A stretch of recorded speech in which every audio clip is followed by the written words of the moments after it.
საღამომშვიდობისა თქვენ უყურებთ დღია ეთერს დებატები იმეზე გრძელდება დღეს გადაცემის მთავარი თემა საქართველოს საგარეო პოლიტიკის პრიორიტეტები ქვეყნის წინაშე არსებული საფრთხეები და შესაძლებლობებია დიდი გეოპოლიტიკური რყევების და საერთაშორისო წესრიგის ზღვევის ეპოქაში სად არის საქართველოს ადგილი როგორ ვინაჩვენებთ გრძელვადიან მშვიდობას რა პრინციპით ვაშენებთ ურთიერთობებს ტრადიციულ თუ ახალ საერთაშორისო პარტნიორებთან ამ საკვანძო საკითხებს მოიცავს დღევანდელი პოლემიკა ბუნებრივია შევეხებით ყველაზე აქტუალურ ცხელ თემებს ვითარებას ახლო აღმოსავლეთში ომს უკრაინაში სირთულეებს ევროინტეგრაციის გზაზე მათ შორის ეუთოს მოსკოვის მექანიზმის ფარგლებში მომზადებულ ანგარიშს წარმოგიდგენთ დღია ეთერის სტუმრებს დღეს დებატებში მონაწილეობენ პარლამენტის თავმჯდომარე შალვა პაპუაშვილი საგარეო ურთიერთობათა კომიტეტის თავმჯდომარე ნიკოლოზ სამხარაძე ილიას სახელმწიფო უნივერსიტეტის პროფესორი დავით დარჩიაშვილი პარტია გირჩის ერთ-ერთი ლიდერი ვახტანგ მეგრელიშვილი და დამოუკიდებელი პოლიტიკოსი ნიკა ობოლაძე. დიდი მადლობა ყველას გადაცემაში მონაწილეობისთვის. პირობითად ორი მიმართულებით გავყოთ დღეს დღევანდელი ჩვენი საუბარი. ეს არის პირველ რიგში ურთიერთობა საერთაშორისო პარტნიორებთან, ბრიუსელთან არსებული დაძაბულობა, შეერთებული შტატების ახალ ადმინისტრაციასთან დაკავშირებული მოლოდინები და შემდეგ უკვე გადავიდეთ უსაფრთხოებასთან დაკავშირებულ გამოწვევებზე, სამეზობლოში არსებულ ამ ცხელ კერებზე და როგორ წარმოგიდგენიათ ზოგადად რამ უნდა უზრუნველყოს საქართველოს მოქალაქეების დაცულობა, უსაფრთხოება ქვეყნის, რა თქმა უნდა, ეს ყველაფერი არ გადაჯაჭვული ერთმანეთთან, მაგრამ ვეცადოთ, რომ ეს ორი თემა ჯერ ერთი და შემდეგ მეორე გამიხილოთ. კითხვების დასმის შესაძლებლობა გექნებათ, ბუნებრივი აზრის გამოთქმის შესაძლებლობა, მაგრამ პირველ რიგში მინდა რომ ბატონ შალვას მივცე სიტყვა და დავიწყოთ ალბათ დღეს ყველაზე აქტუალური თემით ეუთოს მოსკოვის მექანიზმის ფარგლებში მომზადებული ანგარიშით, სადაც რაღაცნაირად თავი მოიყარა ყველა იმ საკითხმა, რაზეც ბოლო წლების განმავლობაში მიმდინარეობს მსჯელობა, პრეტენზიები, ბრალდებები და აი ამ დოკუმენტის შეფასებით გავშლიდით ალბათ ყველა სადისკუსიო თემას. ასე რომ გისმენთ ბატონ შალვა. დიდი მადლობა, მოგესალმებით, მივესალმები ოპონენტებს, მივესალმებით ჩვენს ტელემაყურებელს, უპირველეს ყოვლისა მოკლე შესწავლის სახით, ვინაიდან ეხება საგარეო პოლიტიკას და მათ შორის მოსკოვის მექანიზმის ეს საკითხიც მჭიდროდ არის დაკავშირებული მთავარ საკითხთან თუ რა გვესახება ჩვენ საგარეო პოლიტიკად.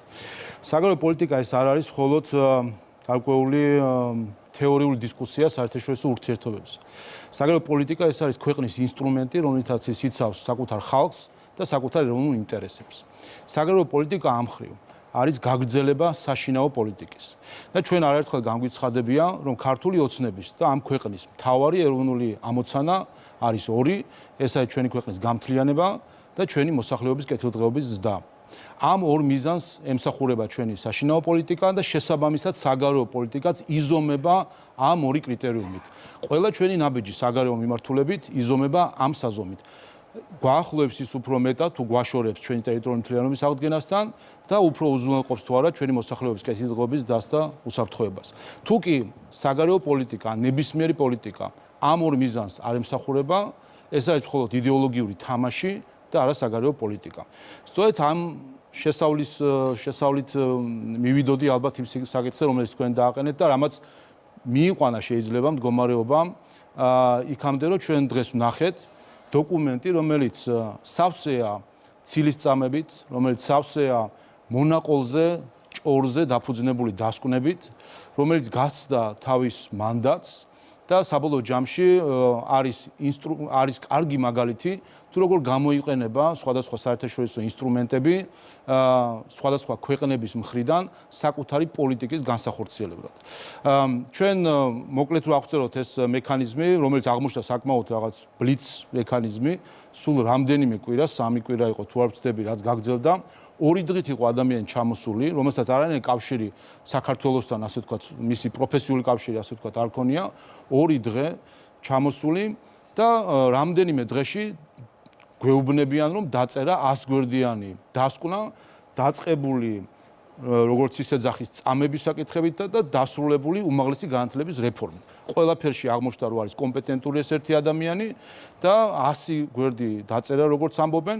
შემდეგ ჩვენ გქონდა შესაძლებლობა. რა ეჭვი გაგიჩნდათ თავში? ეჭვი არის, რომ ეს ვიტყვი დავასრულეთ წინადადებას და შემდეგ ჩვენ გქონდა შესაძლებლობა, ასე ვთქვათ, ჩვენი კომენტარების გაკეთების 100 გვერდიანი პასუხი გაიგზავნა შენიშვნებისა თუ კომენტარი საქართველოს მთავრობის მხრიდან სამშაბათს და ხუთშაბათს ეს დასკვნა გამოვიდა უკვე სხდომაზე, როგორც ჩვენ ნახეთ, ანუ ერთი დღეც კი არ დაიტოვა ექსპერტმა, რომ წაეკითხა 100 გვერდიანი პასუხი დაფიქრებული იყო და გადაეწყვიტა რაღაცა კოლექტივი შეეტანა თუ არა.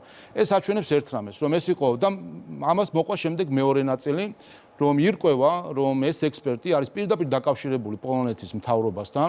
ის გახლავთ პოლონეთის საგარეო საქმეთა სამინისტროს მრჩეველთა საბჭოს წევრი, გახლავთ პოლონეთის საგარეო საქმეთა სამინისტროს დაქვემდებურებული და მის კურატორობაში არსებული ერთ-ერთი კვლევითი ორგანიზაციის საბჭოს წევრი, იყო პოლონეთის მხრიდან წარდგენილი შარშან გაეროს წამების კომიტეტში, ან მთლიანად არის პოლონეთის საგარეო საქმეთა სამინისტროსთან მთავრობასთან დაკავშირებული პირი და ჰოის აოცრება.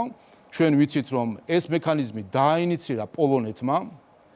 შემდეგ არ მიიღო მონაწილეობა კენჭისყრაში, რომ მისი კანდიდატი, უпроსტოდ მისი კანდიდატი ყოფილიყო ექსპერტად წარმოდგენილი ამ დასკვნის შესადგენად.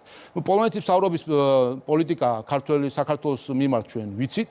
ბატონი სიკორსკი დღემდე ფიქრობს და მან საჯაროდ განაცხადა რამდენიმე თვის წინ, რომ მიხეილ სააკაშვილი იყო დემოკრატიის ერთ-ერთი, ასე ვთქვათ, მამოძრავებელი.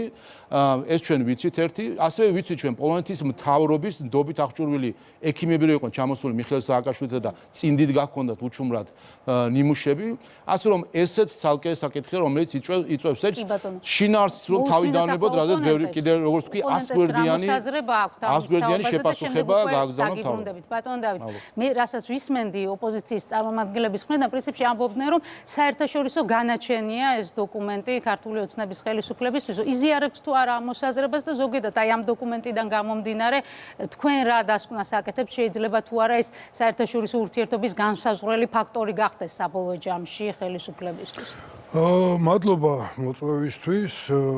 მე უშუალოდ ამ საკითხთან დაკავშირებით ერთ სიტყვი მხოლოდ, აი ბატონ შალვას ამით უპასუხებ, რომ ბუნებრივია რომელიღაცა ქვეყნიდან იქნებოდა ექსპერტი, იმიტომ რომ სახელმწიფოთა შორისი ორგანიზაცია ეუთო და პროცედურებიც ექსპერტთა შერჩევისა შესაბამისად აი სახელმწიფოების მონაწილეობით ხდება. ამ შემთხვევაში აღმოჩნდა პოლონეთი.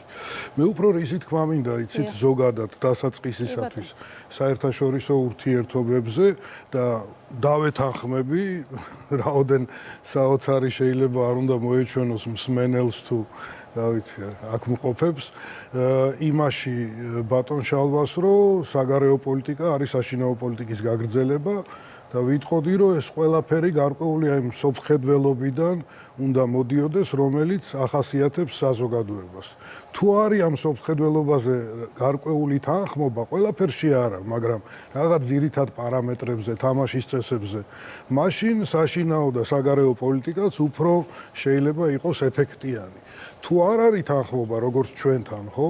და თუ არსებითად, ჩემ და სამწუხაროდ ორ საქართველოს წარმოვადგენთ, აი ესეთ რეალობაში აღმოჩნდით, მაშინ ძალიან ძნელი არის ადეკვატურ საშინაო საგარეო პოლიტიკებზე ლაპარაკი, იმიტომ რომ მე ხშირად მესმის ბატონი შალვა აპელირებს ხოლმე ეროვნულ ინტერესთან, მაგრამ როგორც მე მესმის, ეს ეროვნული ინტერესი და ქართული ოცნების ინტერესი სინონიმებად ჟღერს, გაიგივებულია, ანუ ეროვნული ინტერესი დანახულია ქართული ოცნების სათვალეებით. არა და თქვენი აზრით რა მსოფლმხედველობას წარმოადგენს ხელისუფლება? სახელმწიფო ბევრად მეტია, ამაში უნდა შედიოდეს ოპოზიციაც, ამაში უნდა შედიოდეს აკადემიური წრეებიც, სადაც ასევე განსხვავებული მოსაზრებები არსებობს და ასე შემდეგ, ასე შემდეგ. მედიაზე აღარ ვლაპარაკობ.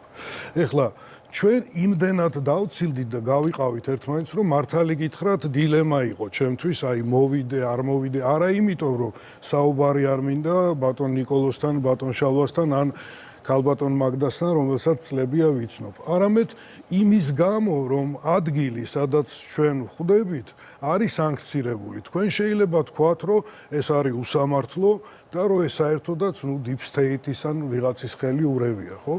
მე ვიტყვი, რომ ეს სანქციები მოდის საერთაშორისო გლობალური სამართლის პრინციპებზე დაფუძნებული დიდი ვთქვათ მართლობითი ქსელის ერთ-ერთი ცენტრიდან და ეს არის ჩემთვის ძალიან ღირებული და მნიშვნელოვანი, რომ და პრინციპში ტრაგედია ქვეყნისათვისაც, რომ აი ესეთ ურთიერთობებში აღმოჩნდით ასეთი მართლობითი გლობალური საერთაშორისო ორგანიზაციებთან, ცენტრებთან და აი ეს მოსკოვის მექანიზმის ეუთოს მიერ ამუშავებაც ამაზე მიუთითებს.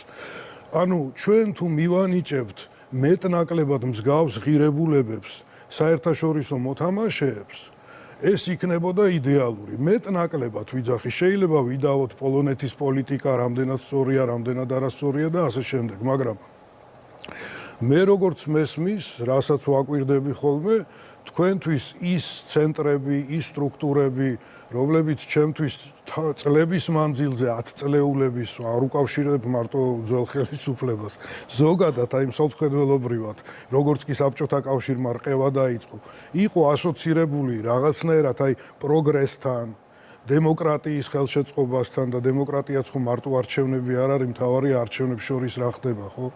და თქვენ ამ ყველაფერს ძალიან ნეგატიურად მოიხსენიებთ. ხშირად მე მიმაჩნია, რომ შეურაცხყოფის დონეზე ვფიქრობ, ეს რა თქმა უნდა თქვენი არჩევანია, თქვენი ხედვაა, მაგრამ აქედანაც მომდინარეობს, რომ არსებითად წარმოვადგენთ ორ საქართველოს, ეს არის ძალიან საშიში საგარეო პოლიტიკურადაც, უსაფრთხოებისთვისაც, საშინაო პოლიტიკურადაც და ამაზე პასუხისმგებლები თქვენ ხართ, იმიტომ რომ თქვენ ხელში არის ძალაუფლება. და თუ მიგაჩნია თუ დაეთანხმებით ეხლავე დავასრულებ რომ ეს პრობლემაა მაშინ ამის გამოსწორებაზე თქვენგან უნდა მოდიოდეს გარკვეული იმპულსები მე ესე მგონი ისმენთ დავშოვეთ საერთაშორისო ცენტრებში ბევრ საკითხს შეისაუბრა მაგრამ ერთ დეტალს ჩაუღმავდებოდი და იქნება ბატონი დავითიც დაფიქრდეს ამაზე თქვენი ხედვა და პერსპექტივა ხომ არ არის შემოსატრიალებელი თქვენ თქვით აი ბოლო ფრაზა რაც იყო ან ბოლო თეზისი რაც ჰქონდათ არის რომ ის ცენტრები რომელიც არსებობს რომლის მიმართეთ პატივისცემა გაქვთ ამ ცენტრებთან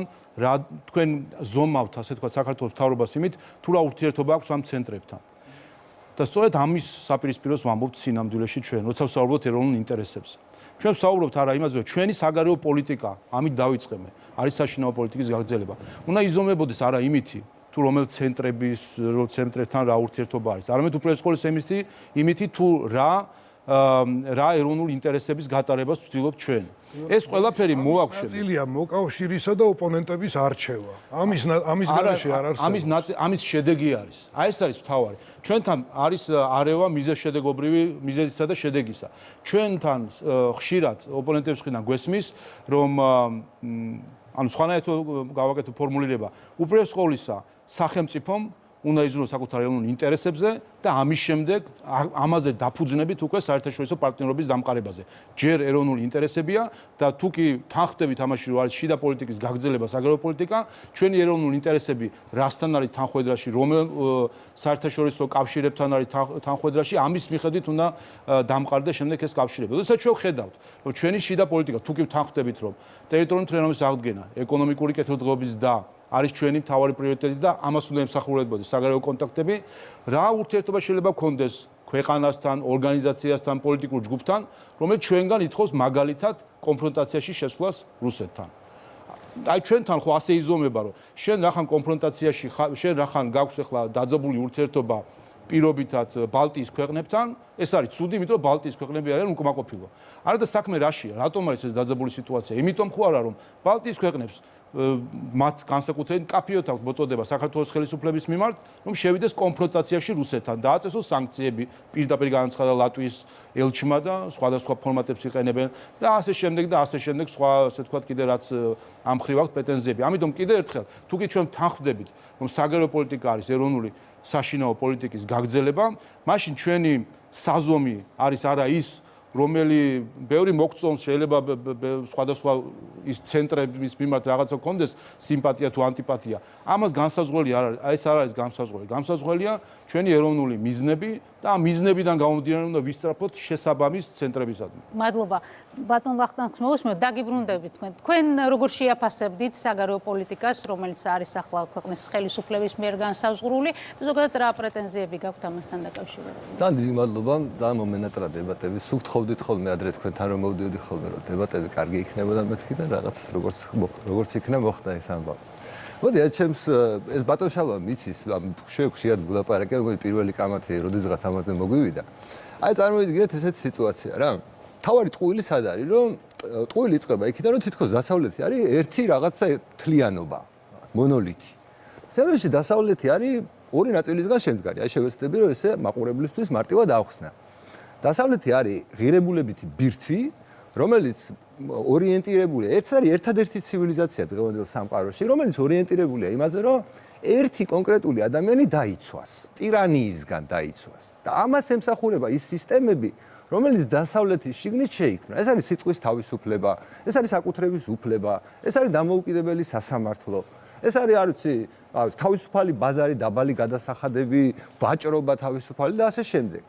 და მეორე ნაწილი, რომელმაც აი ამ მექანიზმებმა შექმნა დღევანდელი ცივილიზაცია. ამან შექმნა ის, რომ დღეს, არ ვიცი, ცოდნის რაღაც მოზღვავება, ტექნოლოგიები ვითარდება, მარსზე უნდა გავფრინდეთ, საერთოდ სხვა პრობლემებია რა სამყაროში, ვიდრე ახლა ჩვენ ვიხილავთ. ამ ცივილიზაციის პროდუქტია. ამ ცივილიზაციას მტრები ყავს, შიდა მტრები ყავს და გარე მტრები ყავს. და ნახეთ, მეორე ამ დასავლური ცივილიზაციის ზედნაშენი არის ეს ბიუროკრატია რა. ბიუროკრატია, რომლის მთავრობები, მათ შორის საერთაშორისო კლუბები, ისეთი როგორც ევროკავშირია. და აი ამ ზედნაშენის ფუნქცია უნდა ყოფილიყო ამ დასავლეთის ბირთვის დაცვა. დაცვა ძალოვანი მექანიზმებით და დაცვა დიპლომატიური მეთოდებით, მაგრამ სამწუხაროდ ქართული ოცნება ყველაფერს ხო არ იტყუება, მაგრამ აი ნახევარი ტყუილი არის ყველაზე მძიმე რა.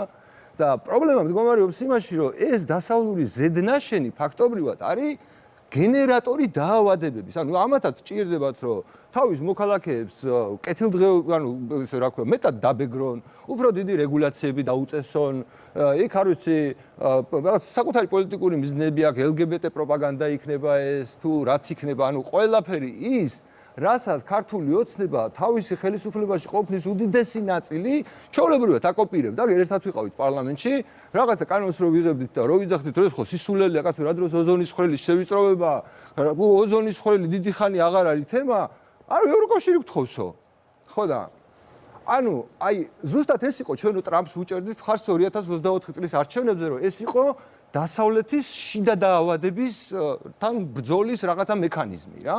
და როდესაც ტრამპმა მოიგო ამერიკაში და ისინი ჩავიდნენ, ტრამპი ვანსი ჩავიდა მიუნხენის კონფერენციაზე, გამოსვლა იქნება იმისი რა ქვია რუბიოსი თუ ასე შემდეგ, სულ ერთ რამეს ეუბნებოდ, ჩვენ ვართ ერთი ცივილიზაციის ნაწილებიო. მაგრამ ჩვენ ერთი ცივილიზაციის ნაწილებიო, თქვენ თავს იზიანებთო რა. ანუ ეს რა ქვია, ატომური ელექტროსადგურები დახურეს ეკონომიკას იმაშვებიან, აგერ პრემიერი იძახის, რომ შეხედეთო ევროკავშირის წილიო სოფლიო ეკონომიკაში როგორ შემცირდაო. ანუ ეს იყო თავის დაზიანება ევროკავშირის მიერ. ანუ ზუსტად ის, რომ ჩვენ ფაქტობრივად ამდენი ხნის განმავლობაში ვაკოპირებდით, აი ესე, როგორც აი მოსკოვის დირექტივებს, ესე ვიღებდით ევროკავშირის დირექტივებს და კანონებად ვაქცევდით საქართველოში და მიუხედავად იმისა, რომ დაიძაბა ურთიერთობა, რეჟიმ ჩეინჯი მოუნდათ იმათ, რა ქვია, ქართული ოცნების აი ამ ზედნაშენს დასავლური ცივილიზაციის, აი ბიუროკრატიის სახით ქართული ოცნება რას აკეთებს? ფასების კონტროლს აგრძელებს, პლასტმასის ბოთლებს ებრძვის, მანქანების შემოყვანას კრძალავს, ანუ ზუსტად იგივეს აკეთებს, რასაც თავის დროზე ვითომ ევროკავშირის მოთხოვნით იმაშებოდა და ერთადერთი გზა, რომელიც მე მეჩვენება, რომ აი ქართული ოცნების ინტერესში უნდა იყოს, რომ ვაშინგტონთან მაინც დაალაგოს სიტუაცია რა. და მე ბატონ ნიკასთან მექნება ესეთი კითხვა რა, რომ ვიცი რომ ამერიკაში იყო და მაინტერესებს ძალიან რომ აი ამერიკას რას თავაზობთ. ეხლა ამერიკისთვის ჩვენი შესათავაზებელი რა არის, რომ ვეუბნებით, რომ სიტყვის თავისუფლება გვექნება ჩვენს ქვეყანაში, რაღაცა დამოუკიდებელ სასამართლოს ავაშენებთ. ანუ რა წინადადებით მივდივართ ამერიკასთან იმისათვის, რომ ბრიუსელთან დაძაბული ურთიერთობების დაკომპენსირება მაინც შევძლოთ. მოусმინოთ ბატონ ნიკას. საომშვიდობის მივესალმები ჩვენს ტელემაყურებლებს და მადლობა მოწვევისთვის. რაც შეეხება ქართულ-ამერიკულ ურთიერთობებს, რა თქმა უნდა, ჩვენ არ ვართ კმაყოფილი იმ დონით ურთიერთობის და იმ სტატუს-კვოთი, რომელიც არსებობს ჩვენ ურთიერთობებს შორის. თუმცა ამას აქვს ობიექტური საფუძველი და სწორედ ამის შესახებ მქონდა მე საუბრები, როგორც სახელმწიფო დეპარტამენტში, ასევე ეროვნული უშიშროების საბჭოში და ასევე ახლა უკვე ომის დეპარტამენტში, სადაც საკმაოდ მაღალი და უმაღლესი დონის შეხვედრები მქონდა. პირველ რიგში, რაც შემიძლია ვთქვა, არის ის, რომ ჩვენ შევთანხმდით იმაზე, რომ ამერიკასა და საქართველოს შორის ურთიერთობები უნდა იყოს თვისებრივად უფრო მაღალ დონეზე, ვიდრე არის დღეს. ამის თქმა შემიძლია საჯაროდ, იმიტომ რომ ამის ინტერესი მე დავინახე ამ შეხვედრებზე და ეს არ იყო, ასე ვთქვათ, მოკლეხნიანი შეხვედრები, საკმაოდ დიდი დრო ჰქონდა იმისთვის, რომ თითეული საკითხი განგვეხილა ის პრობლემატიკა, რაც არის ჩვენს ურთიერთობებში, როგორ შეიძლება ეს ამ პრობლემატიკის აღმოფხვრა ერთის მხრივ და მეორე როგორ შეიძლება ურთიერთსასარგებლო ურთიერთობების განვითარება. ეხლა რა თქმა უნდა მე ყველა დეტალზე ვერ ვისაუბრებ, იმიტომ რომ დახურული შეხვედრები იყო და ამის უფლება არც მაქვს, თუმცა გეტყვით რომ ძალიან დიდი ინტერესი გამოიწვია საქართველოს, ასე ვთქვათ, მიდგომამ შუა დერეფნის განვითარებასთან დაკავშირებით. ეს არის ის სტრატეგიული დერეფანი, რომელიც აინტერესებს ყველას დღეს. და ამ მხრივ მე შემიძლია ვთქვა, რომ ეს დერეფანი, ამ დერეფანთან დაკავშირებული სფეროები, მათ შორის ენერგეტიკა, ლოგისტიკა, ტრანსპორტი, უსაფრთხოება, ეს ყველაფერი არის ამერიკის შეერთებული შტატების ახალი ადმინისტრაციის ინტერესში. ამიტომ ჩვენ სწორედ იმაზე უნდა ავაწყოთ ჩვენი ახალი ურთიერთობები, რაც როგორც ჩვენს ინტერესშია, ასევე ამერიკის შეერთებული შტატების ახალი ადმინისტრაციის ინტერესშია. ახალი ადმინისტრაცია ძალიან განსხვავდება წინა ადმინისტრაციისგან, ესეც აუცილებლად სათქმელია, აქ არის როგორც ღირებულებითი განსხვავება, ასევე არის მსოფლმხედველობრივი განსხვავება და ეს მსოფლმხედველობრივი განსხვავება ჩვენ ძალიან კარგად ვნახეთ ახალი უსაფრთხოების სტრატეგიაში, რომელიც ნოემბერში გამოიცა და სწორედ ამ უსაფრთხოების სტრატეგიის ავტორთან მქონდა მე შეხვედრა.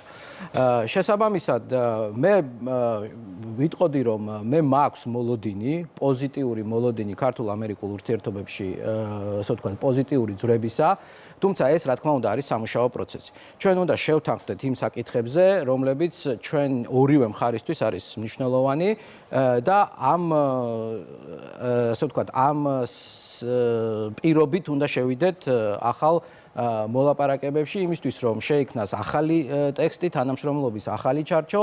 ჩვენ არც პირდაპირ გეტყვით, მქონდა საუბარი იმაზე, ძველი სტრატეგიული პარტნიორობის აღდგენა გვინდა თუ არა. და მე პირდაპირ ვთქვი, რომ ძველი სტრატეგიული პარტნიორობის აღდგენა იქნება უბრალოდ ფურცელზე სტრატეგიული პარტნიორობა, იმიტომ რომ ჩვენ არც მაშინ ვიყავით კმაყოფილი იმ სტრატეგიული პარტნიორობით, რადგან რეალურად ეს არ იყო ურთიერთსარგებლიანი პარტნიორობა. ჩვენ არ გვინახავს ამ წლების განმავლობაში არც ერთი ამერიკული ინვესტიცია საქართველოში, მსხვილი ინვესტიცია. ჩვენ მიუხედავად იმისა, რომ ძალიან კარგი თანამშრომლობა გქონდა სამხედრო სფეროში, ამის იქით რეალურად ჩვენი თანამშრომლობა დიდად არ განვითარებულა. ამიტომ ჩვენ აი ბატონი დავითი ლაპარაკობდა და ბატონი ვახტანგი ლაპარაკობდა ცივილიზაციაზე, ხო? ჩვენ თავს მივაკუთვნებთ და გონია რომ ვართ დასავლეთის ცივილიზაციის ნაწილი და არა მარტო ჩვენ, ზოგადად მე ვფიქრობ, რომ ამას შეხა სადაო, აღარც ევროპაში და აღარც ამერიკაში არაფერი არ არის. თუმცა ის რომ ჩვენ ამ ცივილიზაციის ნაწილი ვართ, ეს უნდა იყოს აღქმული ასევე ჩვენი პარტნიორების მხრიდან. და ერთი რამ, რაც მე ძალიან მადარდებს და ყოველთვის ვესაუბრები ხოლმე, როგორც ჩვენ ევროპელ, ასევე ამერიკელ პარტნიორებს, არის ის, რომ ნუ დაინახავენ საქართველოს მხოლოდ და მხოლოდ რუსეთის ჭრილში. სამწუხაროდ ჩვენი დასავლელი პარტნიორები გვიყურებენ რუსეთის ჭრილში. აი საქართველოსთან ასეთი ურთიერთობა რა რეაქციას გამოიწვევს რუსეთთან? აი საქართველოს სანქციები რო დაუწესოს რუსეთს, ავნებს რუსეთს თუ არ ავნებს? ანუ პირველ რიგში ჩვენთან ურთიერთობაში ყოველთვის დგას რუსეთის ფაქტორი და ეს არ არის სწორი მიდგომა. ჩვენ დასავლელი პარტნიორებისგან ვითხოვთ, რომ პირველ რიგში საქართველოს როცა ელაპარაკებიან, საქართველოს ჭრილში დაინახონ საქართველო და არა რუსეთის ჭრილში. მიიღეთ თუ არა პასუხი, რას თავაზობს საქართველოს შეერთებული შტატები? ვერც ერთ პასუხი ვერ გავიგე. ანუ მე ხო სხვა რამ მეკითხეთ. ანუ ეს ყველაფერი კარგი, მშვენიერი, ახალი სტრატეგიული ხელშეკრულება თუ დაიდება და ის იქნება შინაარსობრივი და რაღაცა. აი მაგალითად ის რო თქვენ ახლა ბრძანეთ, რომ არც ერთი ამერიკული კომპანია არ შემოსულაო საქართველოსშიო. ეს ხო იმაზე მეტყველებს, რაც მე ვილაპარაკე, რომ აქ თავისუფალი ბაზრის პრობლემაა, თორე რა. ისინი მთავრობას ხო არ ეკითხებიან, რომელ ქვეყანაში შევიდნენ. დუბაიში მიდიან, ხო? ანუ სადღაც მიდიან. ანუ საქართველოში არ მიდიან. თავისუფალი ბაზრის პრობლემა იყოს. არ უშავს, მაგრამ აი ჩვენ ხო რაღაცას ვთავაზობთ. აი თქვენ რო ჩავზანდით, ხო რაღაც მაგიდაზე გედოთ, რომ ჩვენ რაღაც აი ამ თემაზე სადვათ და გვინდა რომ ვითანამშრომლოთ და ჩვენ აი ამას შევცვლით, ჩვენს დამოუკიდებლობას რას შეცვლით? აი რა არის ის, რაზეც თქვენ თანახმად საჯაროდ ვერ ვიტყვი. არასწორი მიდგომა არის, რომ პარტნიორობას მიუდგე იმ შეთავაზებით, რომ როგორ შეიცვლები შენ. ეს რა მიდგომა რომ მიდიხარ როგორ შეიცვლებ? კაცო, ამერიკის შეერთებული შტატების ახლანდელ ადმინისტრაციას როგორ ესახება საერთაშორისო ურთიერთობები, ამაზე ისაუბრა თავად სახელმწიფო დივან რუბიომ, რომელსაც თქვა, რომ ისინი აღიარებენ სხვა ქვეყნებს აქვთ ეროვნული ინტერესები. ისინი ამ სხვათა ეროვნული ინტერესებიდან გამომდინარე ესაუბრებიან თავის ინტერესებზე და აქვს ორი მიზანი. ერთი, რომ სადაც შესაძლებელი არის ამ ინტერესების თანხვედრა, იქ იყოს პარტნიორობა, სადაც ეს ინტერესები ერთმანეთს არ ემთხვევა, იქ არ იყოს კონფლიქტები. აი ეს არის თავარი პრობლემა სინამდვილეში არის ზუსტად ის მეორე ნაწილი, რაც გამომდინარეობს ჩემი შესავლიდან, როდესაც საუბრობდი, რომ ეროვნული შიდა საშინაო პოლიტიკის გაგრძელებაა საგარეო პოლიტიკა. რომ ჩვენი ინტერესები თუ უნდა ვესაუბროთ ხვებს და არა მათ ინტერესებს მოვარგოთ ჩვენი შიდა პოლიტიკა, სასამართლო თქვით და რაღაც სხვა საკითხები. ჩვენ არ უნდა მოვერგოთ. ჩვენ უნდა ვთქვათ რა არის ჩვენი ინტერესები და ასე ვესაუბროთ. თუ სხვა შემთხვევაში ეს არის მხოლოდ იდეოლოგიური ლოიალობის ტესტი. რომ რაც ჩვენი ღირებულებები ჩვენი არის. ჩვენი ღირებულებები არ იტესტება სხვაგან. ჩვენი ღირებულებები ჩვენია და იტესტება ჩვენთან, იტესტება ჩვენ არჩევნებში. ღირებულებები ზოგად საკაცობრიოა. ღირებულებები ზოგადად არის ზოგად საკაცობრიო. ჩვენს კონსტიტუციაში და არა ამერიკის კონსტიტუციაში. ჩვენი ღირებულებები წერია ჩვენს კანონმდებლობაში და არა გერმანიის კანონმდებლობაში. ეს არის მთავარი კიდევ ერთხელ. აი ეს უნდა გადაწყდეს.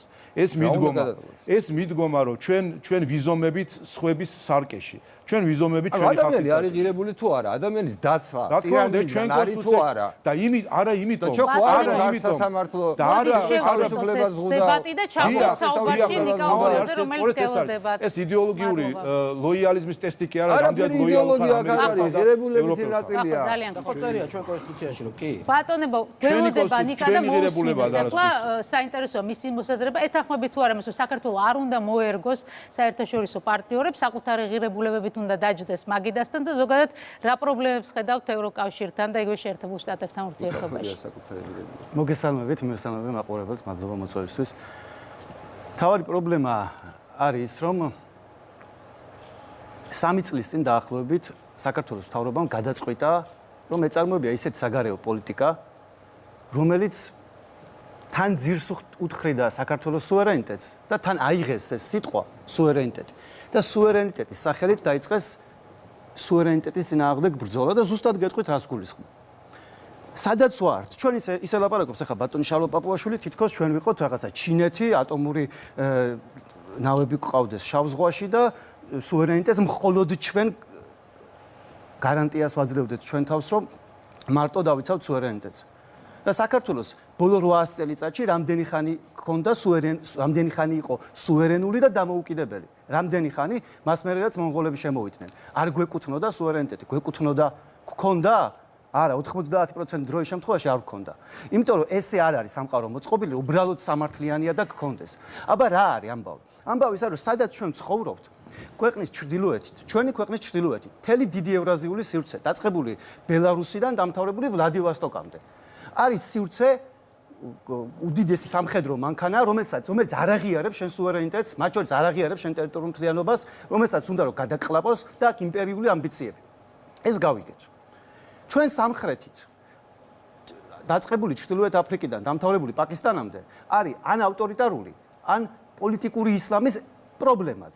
საქართველოს მთავრობას მე არ ვაკრიტიკებ იმაში, რომ რუსეთთან მიმართებით შეიძლება იყოს ფრთხილი. კი ბატონო. არც იმაში არ ვაკრიტიკებ, რომ მაგალითად პოლიტიკურ ისლამთან დაკავშირებით, მაგალითად ფრთხილები არიან ირანთან მიმართებით. მაგალითად 2020 წელს თქვენს რომ რუკები ვიშოვეთ და აზერბაიჯანში, ანუ აზერბაიჯანმა უნდა ეხლა უკვე დოკუმენტურად ქართული ისტორიული მემკვიდრეობის ზეგლი გარეჯი უნდა დაუმტკიცოს საქართველოს. ეს არ მოხდა. მაგალითად აზერბაიჯანმა დაიწყო ჩვენთვის შანტაჟი და ირაკლი კობახიძეს მოუწია, ეთქვა რომ აუთავისუფლებდა ტრანზიტს. მაგალითად პრობლემაა რომ თურქეთში ქართული კულტურული მემკვიდრეობის ზეგლები არ არის გადაწყვეტილი, ან თურქმესხებზე საკითხს აყენებს ერდოღანი. ამით რის თქმა მინდა, ჩვენ ჩრდილოეთით არის რუსეთი, რომელსაც უნდა შენი გადაყლაპვა და შენ სუვერენიტეტს არ იცავს.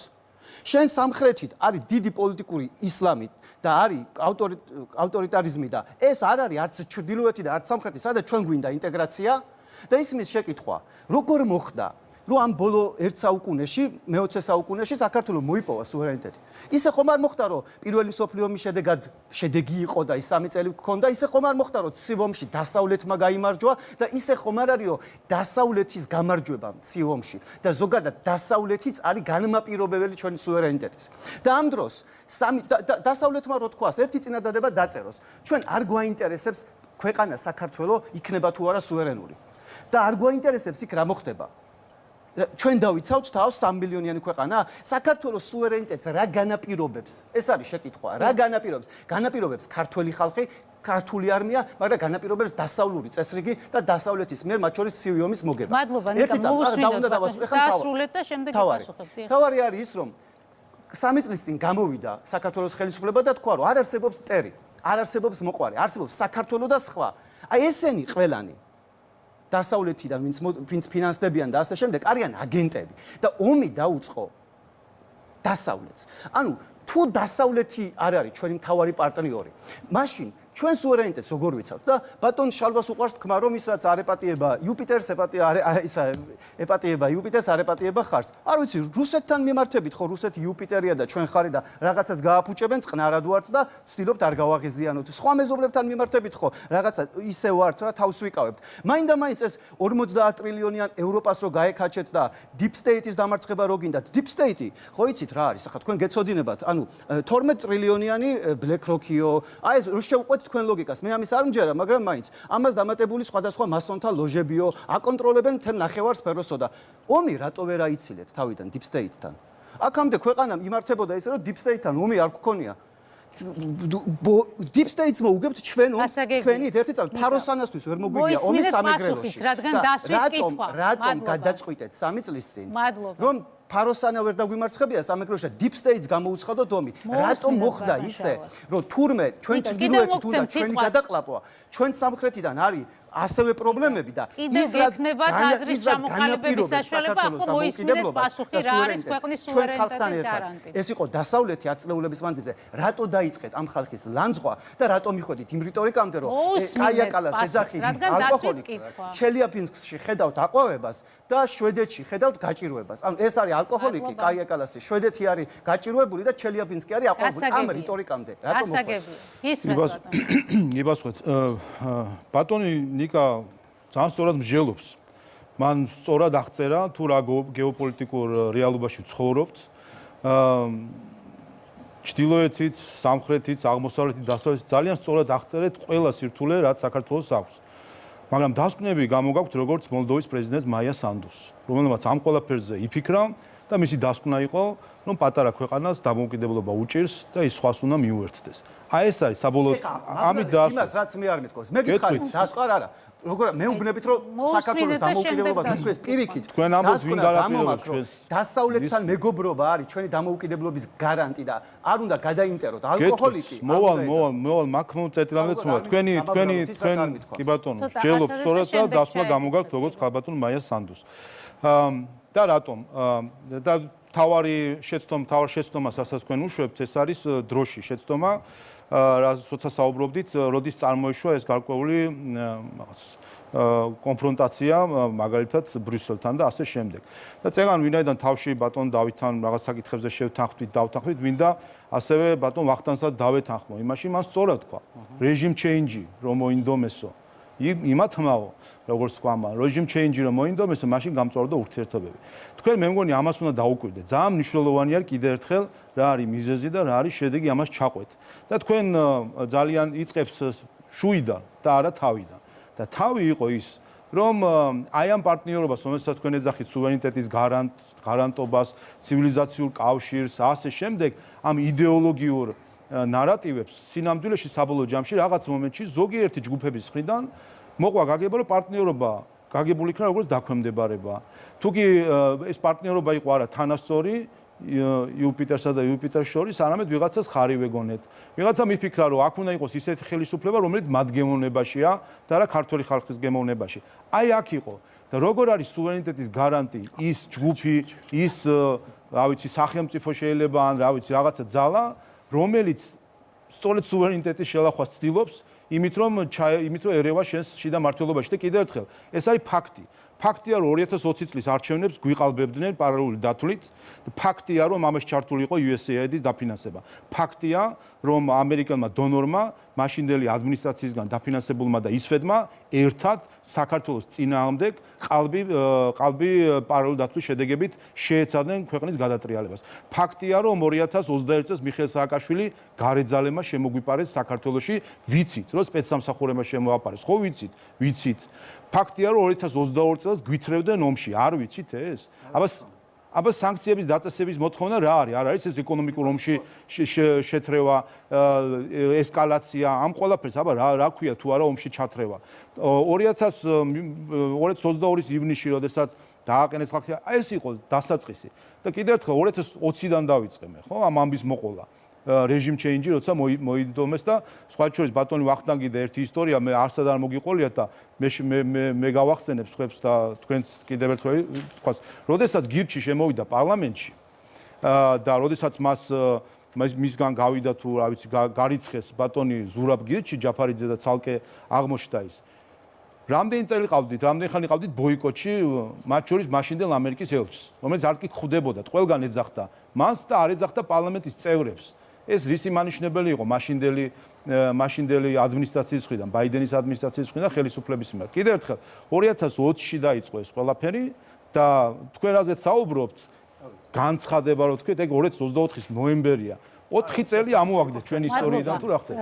რეპლიკის საშუალება მივცეთ ნიკას და შემდეგ ბატონ დავით თქვენ აი ომში გვითრევენთან დაკავშირებით ესეთი ამბავია რომ ორი არგუმენტი აქვს მშვიდობა მინდა თქვენ არ ძახდით? მშვიდობა თქვენი ყავით. ხო და არ უნდა იყოს მშვიდობა? ხო და მაშინ ამა თქვენ უნდა იყოთ მოწადინებული. მოწადინებული რა ვარ, იმიტომ ზივარ აქ თორე. ხო და მოკლედ ორი ამბავია რა, ორი არგუმენტია. პირველი ამბავია რომ სანქციებს ამბობენ, რომ აი სანქციების რაღაცას გვეუბნებოდნენ, სანქციები დაადეთ და ამიტომ გვითრევდნენ ომში. უკაცრავად, მაგრამ ეხლა არ აღმოჩნდა რომ ყულევის ნავთობის ტერმინალი იცავს სანქციებს? არაფერი არ აღმოჩნდა. აი მეც დავასრულე. კარგი, არ აღმოჩნდა რომ იცავს ერთია და აწესებს სხვა. როგორ არის სხვა? არ არის სხვა. როგორ არის? არ არის. ეს ნიშნავს რომ იცავს სანქციებს, ნიშნავს აწესებს თავის სანქციას და არ შემოუშვებს რუსულ გემებს. შემოუშვებს რუსულ გემებს ყულევი? არა. უშვებდა? არა, მაგრამ არ შემოუშვებს იმ გემებს, რომელიც არიან სანქცირებული და შემოუშვებს იმებს, რომლებიც არ არიან სანქცირებული. შეერთებულები ვართ. მოიცა ერთ. ყულევის ნავთობის ტერმინალში არ შემოვა სანქციები. ეხლა საერთოდ არ მიხარია, მაგრამ ტელეკომპანია იმედს დაუხურეს ანგარიშები. ანუ სანქციას რომ ადებენ დასავლეთში, იმ სანქციებს საქართველოს ხელისუფლება თურმე ასრულებს. ხო ფაქტია რომ ასრულებს. ერთი წელი და გავიგე და უმაწყვეტინებთ. ერთი მხრივ ასრულებდე სანქციებს და მეორე მხრივ ხალხს აშინებდე, ვაიმე სანქციას თუ შევასრულებ, ომში ჩამრთავენო, ეს არის აბსოლუტური ტყუილი და შესრულება და უნდა დავასრულოთ.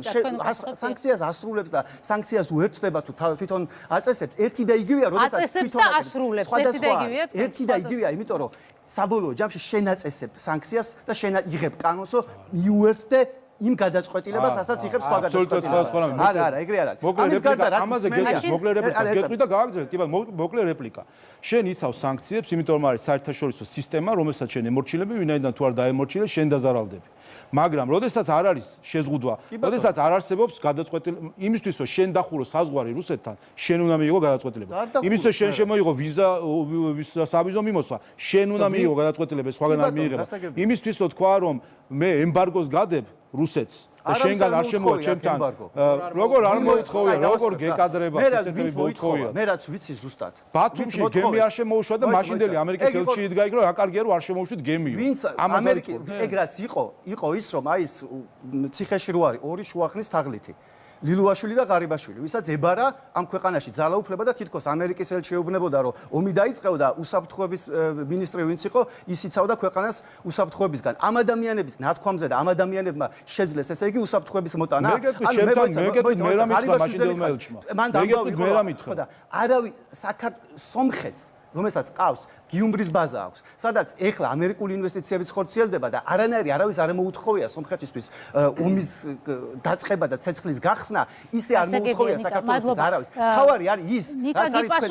როდესაც ველოდება მას დემოკრატია, თქვენ არ მოგინდა ზოგადად დემოკრატიის არსებობა და ამიტომ დემოკრატია რო არაფერშია საერთაშორისო პოლიტიკაში, მე მგონი ეხლა მაინც უნდა ხედავთ დემოკრატია. სომხეთის ტერიტორიაზეც არის რუსის ჯარი და არავის არ მოუთხოვია სომხეთის ფრონტის გახსნა.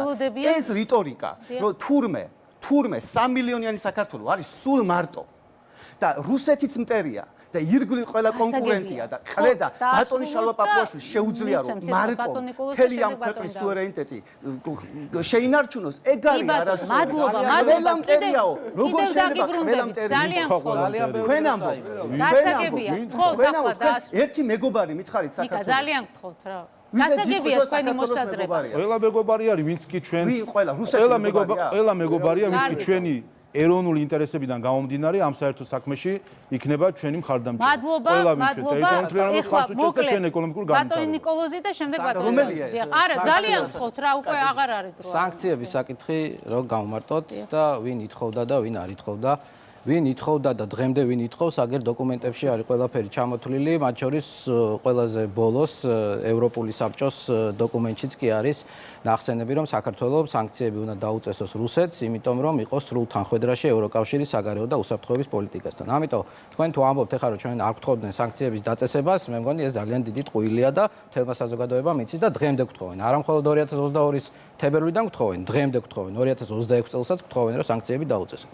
ახლა რაც შეეხება რა განსხვავებაა საერთაშორისო სანქციებსა და ორმხრივ სანქციებს შორის. საერთაშორისო სანქციებზე ჩვენ განვაცხადეთ ჯერ კიდევ 25 თებერვალს, რომ საქართველოს არ იქნება გამოყენებული როგორც შავი ხვრელი საერთაშორისო სანქციების გვერდის ავლისათვის. და ეს განცხადება არის უკვე როგორც ვთქვი 4 წლის წინანდელი და ყულევის თემა სწორედ ამ პრიზმაში უნდა განვიხილოთ. ანუ ჩვენ რაც 4 წლის წინ ვთქვით და რასაც ვასრულებდით 4 წლის განმავლობაში, იგივეს ვამბობთ ახლა და იგივეს ვასრულებთ ახლა. რამდენი ის იყო ჩამოსული სანქციების კოორდინატორი, გინდა ამერიკელი, გინდა ბრიტანელი და გინდა ევროპელი და ყველამ აღნიშნა რომ და მათ შორის აღნიშნეს კიდევ ისიც რომ საქართველოს უკეთესად ასრულებს სანქციების აი ამ გვერდისავლის მექანიზმს, ვიდრე ზოგიერთი ევროკავშირის ქვეყანაო ასეთი ციტირებებიც იყო დოკუმენტებში. ეხლა რაც შეეხება ორმხრივ სანქციებს. ორმხრივი სანქციის დაწესება არის პოლიტიკური აქტი. და როდესაც ჩვენ რუსეთს ეუბნები რომ მე შენ გიწესებ ეკონომიკურ ემბარგოს ან ეკონომიკურ სანქციას, ეს არ ნიშნავს იმას რომ შენ ეუბნები რომ მე შენ ვაშლს და ატამს აღარ მოყიდი. ეს არის პოლიტიკური გადაწყვეტილება და ამით შენ ესკალაციაში შედიხარ რუსეთის ფედერაციასთან. არა, ძალიან გთხოვთ რა. ვეღარ მოგცემთ ყველს ამ ეტაპზე. ხო არ გაწყვეტინებდით არა? ხო არ გაწყვეტინებდით. არა, გავიგე. დაასრულეთ და ეხლა რაც შეეხება რა შედეგები შეიძლება მოიტანოს რუსეთისთვის ასეთი ტიპის რუსეთთან ასეთი ტიპის ესკალაციაში შესვლა. რუსეთს თანხმდებით რომ ძალიან ბევრი ინსტრუმენტი აქვს საქართველოს ზეწოლის. ხო ასე? აი თქვენ თვითონ თქვით რომ დიდი სამხედრო მანქანაა გადაჭიმულია ბელარუსიდან ვლადივოსტოკამდე და საქართველოში არ დაგვავიწყდეს რომ ყავს რამდენიმე 1000 ჯარისკაცი ცხინვალში და აფხაზეთში. ეს ერთი. მეორე, გარდა ეკონომიკური ინსტრუმენტისა, რუსეთს აქვს ასევე ძალიან კარგი ბერკეტი საქართველოს ტერიტორიული მთლიანობის წინააღმდეგ. და თქვენ თქვით ახლა რუსეთს არ ებრძვითო და როგორ ჩვენ არ ვებრძვით რუსეთს, რამდენი საქმე მოუგეთ რუსეთის ფედერაციას, ან სტრასბურგის სასამართლოში რამდენი საქმე მოუგეთ, ან ჰააგაში რამდენი საქმე მოუგეთ და შეხედეთ ახლა ჩვენი ბოლო დროინდელი გინდა გაეროში, გინდა ევროპის საბჭოში, გინდა ეუთოში და ნებისმიერ საერთაშორისო ორგანიზაციაში ჩვენ ხმას რას ვაძლევთ და ვის ვაძლევთ. ეხლა მეტი იარაღით ბრძოლაზე აქ საუბარი არ არის. ერთის დავასრულებ. და როდესაც საუბრობთ ტერიტორიული მთლიანობის საკითხზე. თქვენი აზრით ჩვენ რუსეთს რომ ეკონომიკური სანქციები დაუწესოთ და აი ამ რისკებზე წავიდეთ, რაც შეიძლება იყოს ფატალური ქვეყნისთვის, იმიტომ რომ ამას შეიძლება მოყვეს არა ეკონომიკური პასუხი რუსეთის მხრიდან, არამედ უსაფრთხოების, სამხედრო, პოლიტიკური პასუხი, მათ შორის საქართველოს რეგიონების ანექსია. საქართველოს რეგიონების ანექსია რომ მოხდეს, ეს ჩვენ დაგვაახლოვებს საქართველოს ტერიტორიული მთლიანობის აღდგენასთან. ბატონ დავითი და თქვენ დაიმახსოვრეთ და მოვალთ თქვენამდე ბატონ დავით. თქვენ რამდენად რეალისტურად მიგაჩნიათ, რომ რუსეთთან სამხედრო დაპირისპირებაში შესვლა იყო ეს? შეიძლება ახლა ბევრი რამ ითქვა, მე მაინც მინდა დაუბრუნდე. ბოდიში ბატონ. ითქვა და ის გამაცემიდან ანუ მე უბრალოდ არ ბოდიში, მაგრამ არა, ძალიან გთხოვთ რა, ვეცადოთ რომ თანაბრად გავანაცვლოთ. ითქვა და მაცალეთ თქმა, მეგობრებო. მაინც რაზე ვერ თხოვდებით, ანუ ბატონი შალვა მე არ დამთანხმებია, მე დაგეთანხმეთ თქვენ რაზე, რომ საგარეო და საშინაო პოლიტიკები გადაჯაჭვულია. მაგრამ იმის თქმა, რომ აი ყველაფერი ეროვნული ინტერესიდან უნდა ამოდიოდეს, ამაშიც დაგეთანხმებით, ოღონდ ეროვნული ინტერესი როგორ შედგება, როგორ ხდება მისი ფორმირება, განსაზღვრა და შეთანხმება, აი მაგაში ხართ აცდენილი პრაქტიკებს. ეკონომიკური კეთილდღეობის და მარტო ეგ არ არის, ხო? ასევე შეიძლება ილაპარაკოთ ცხოვრების ხარისხზე და ადამიანის ღირსეული ცხოვრების საშუალებებზე. პლურალიზმზე, ხო, განსხვავებული აზრების თანაარსებობაზე, გარკვეულ ინსტიტუციონალურ მოწყობაზე, იმიტომ რომ ეს საგარეო არჩევანი მეგობრებსა და მოწინააღმდეგეებს ან ოპონენტებს შორის, მათ შორის ღირებულებით არჩევანსაც გულისხმობს, ანუ როგორი ქვეყნის აშენება გინდა. ნუ საერთაშორისო ურთიერთობებში ცნობილია, რომ მთავრობის ხარისხი, მისი მოწყობის ფორმა და ამაზე უთანხმოება არის ხოლმე სერიოზული, მათ შორის შეიარაღებული კონფლიქტების მიზეზი, ხო? აი რეჟიმ ჩეინჯი იხმარეთ სიტყვა, ეგ შეეფერება ტრამპის ქმედებას ვენესუელაში და ეხლა ქმედებას ირანში. მაგრამ არანაირად ევროპის კავშირის ქმედებას საქართველოში ეგ არ შეეფერება. თუმცა ვიცი რომ თქვენ მაინც საპირისპიროს მეტყვით. მაგრამ რეალური აი რაც მივიღეთ საბოლოო ჯამში და სანქციების ისტორიაზეც გადმოვალთ, ის არის რომ ჩვენ გქონდა თქვენ დროს საბოლოოდ ხელმოწერილი ოღონდ წინა დროს მომზადებული, ესეც უნდა კარგი იყოს, საერთოდ იცით ერთ გადახვევას გავაკეთებ. თავის დროზე 2012 წელს როცა ხელისუფლებაში მოხვედით, მეც დეპუტატი ვიყავი მაშინ და ბატონ ბიძინას მივმართე, როცა ის ჩვენ შევხვდა, რომ თქვენ რომ რაღაცა მაინც დაუფასოთ წინა ხელისუფლებას, აკრიტიკეთ რაშიც გინდათ. მაგრამ აი საერთოდ ყველა ქმედებას თუ ხას არ გადაუსვავთ, მაშინ შეიძლება იქნებ პირიქით დაგეხმაროთ უკეთესის კეთებაში. მაგრამ მან დაარტყა იმას, რის გარეშეც ადამიანი არ არსებობს, ნუ იდენტობას. ანუ აი არ გცნობთ, თქვენ არც ღირსება გაქვთ, საერთოდ მეორე ხარისხოვანები ხართ, გაჩუმდით და ასე შემდეგ. ახლაც რამ გამახსენა ეს, რომ ეს მნიშვნელოვანი დოკუმენტი, რომელიც თქვენ დროს გაფორმდა ასოცირების შეთანხმება ევროკავშირთან, ხო, მზადდებოდა. მასზე მუშაობდა იქ თორნიკე გორდაძე და სხვები და სხვები. და საბოლოოდ თქვენ დააგვირგვინეთ. ბარაქალა თქვენ, მაგრამ იქ წერია, რომ საერთაშორისო ურთიერთობების დონეზე საგარეო პოლიტიკური კოორდინაცია ჩვენს ამ მეგობრებთან უნდა გქონდეს. და თქვენ მიაღწიეთ იმას, შეიძლება ბევრი ნიუანსი იყოს იქ, თქვა ესტონელებმა ესე თქვეს, სხვებმა სხვა რამე თქვეს, მაია სანდუს პოზიცია ასეთია, მაგრამ ამის გარჩევის მშვენიერი მექანიზმები აქვს ევროკავშირს, რომ იქ თქვენ საქართველოს ინტერესები დაიცვათ, მაგრამ არ ამოვარდეთ საერთოდ კონტექსტიდან, ხო? არ მივიდეს საქმე იქამდე, რომ დაგვიყენონ წინ, რომ თქვენ არღვევთ ასოცირების შეთანხმებას. ეს ხო იქნება საზიანო საქართველოს საგარეო პოლიტიკისათვის. აი ამაზე არის ლაპარაკი, თორე ვაჭრობა, რომელ სანქცია როგორ გამოვიყენოთ, როგორ მიუერთდეთ, რუსეთთან სიფრთხილე, ეს ყველაფერი გასაგებია, ლეგიტიმური წუხილებია, მაგრამ ეს ყველაფერი არ უნდა ხდებოდეს მთავარი სტრატეგიული პარტნიორთან ურთიერთობის გაფუჭების ხარჯზე, იმ პარტნიორთან, რომელთანაც ურთიერთობა ჩვენმა წინაპრებმა სკოლაში ალბათ თქვენ სწავლობდით ჩემსავით, აიეტის და ფარტაძის კამათის დროს ბიზანტია და დასავლეთი და რომი და ათენა აირჩიეს და ეხლა უცებ მათთან გვაქვს ურთიერთობა გაფუჭებული და ამაზე პასუხისგებლობა რომ მარტო მათვე დააბრალოთ, ეგრე არ ხდება, ხო? კონფლიქტის ლოგიკა არის ელემენტარულად, რომ ორივე მხარე არის პასუხისმგებელი რაღაცა. კიდევ ერთხელ შემოვაწერე, მაინც გადავტეხო ესა. არა ჩვენი რაღაც შიდა საკითხების სტრატეგიულ პარტნიორთა გაფუჭების ხარჯზე. ესეც არის ამოსავალი არის მაინც იქიდან ხედავება დანახვა. პირიქით სტრატეგიულ თუ ნებისმიერ პარტნიორთან ურთიერთობის გაგრძელება, გაუმჯობესება თუ ასე შემდეგ არ უნდა ხდებოდეს ჩვენი ეროვნული ინტერესების ხარჯზე. აბა ასე შევხედოთ ამ საკითხს. ბატონ შალვა, თქვენ გაქვთ პოლიტიკური თანამდებობა და მესმის, ახლა მეც ვქონია რაღაც და მესმის, რომ დებატებში მაქსიმალურად უნდა დაიცვათ თავი და პასუხისმგებლობა არაფერზე არ აიღოთ, რომ რაღაცა არა, აქ თქვენ პოზიციას იცავთ საკუთარ მდგომარეობას ხელისუფლებაში ყოფნიდან გამომდინარე, თორე ლოგიკა ის არის, რომ როცა კონფლიქტი ხდება და დღეს ევროპის კავშირთან გვაქვს კონფლიქტი. გაერთიანებულ სამეფოსთან კონფლიქტი, რა ხდება ამერიკასთან ჯერ არ ვიცით, შედეგი არ არის, იქაც ჯერჯერობით კონფლიქტურ ურთიერთობებში ვრჩებით. როცა ასეთი რამ ხდება, პასუხისმგებლობა სულ მინიმუმ ლოგიკა არის რაღაცა აკადემიური გამოცდილება, რაც მაქვს პოლიტიკურზე მეტი, აი ეს ამაკ ნასწავლი, რომ ლოგიკა არის, რომ პასუხისმგებლობა მარტო ერთ მხარეზე არასოდეს არ არის. ასე რომ თქვენზეც არის. რა თქმა უნდა, ჩვენზეც არის პასუხისმგებლობა და ჩვენი პასუხისმგებლობა არის, რომ აი ამ ძალიან რთულ, აი როგორც ნიკამ აღწერა, ძალიან რთულ გეოპოლიტიკურ გარემოში, სადაც შეგახსენებთ, რომ 2020 წლიდან მოყოლებული ვართ სულ კონფლიქტებში და ომებში, ჩვენს ირგვლივ სულ კონფლიქტები და ომებია, ჩვენ მუშაობთ აი გამნაღმველებივით. ერთი ნაბიჯი აქეთ ან მარცხნივ, ან მარჯვნივ და შეიძლება ქვეყანა აგვიფეთქდეს, ხო? შესაბამისად, ამას სჭირდება იუველირული სიზუსტით მოქმედება. რაც კარგი კი არ არის, რომ მაინც და მაინც ჩვენ ეპოქაში მოხდა ეს ამბავი. ძალიან მძიმეა ეს, იმიტომ რომ ჩვენ გვაქვს პასუხისმგებლობა ამ ქვეყნის მართვაზე.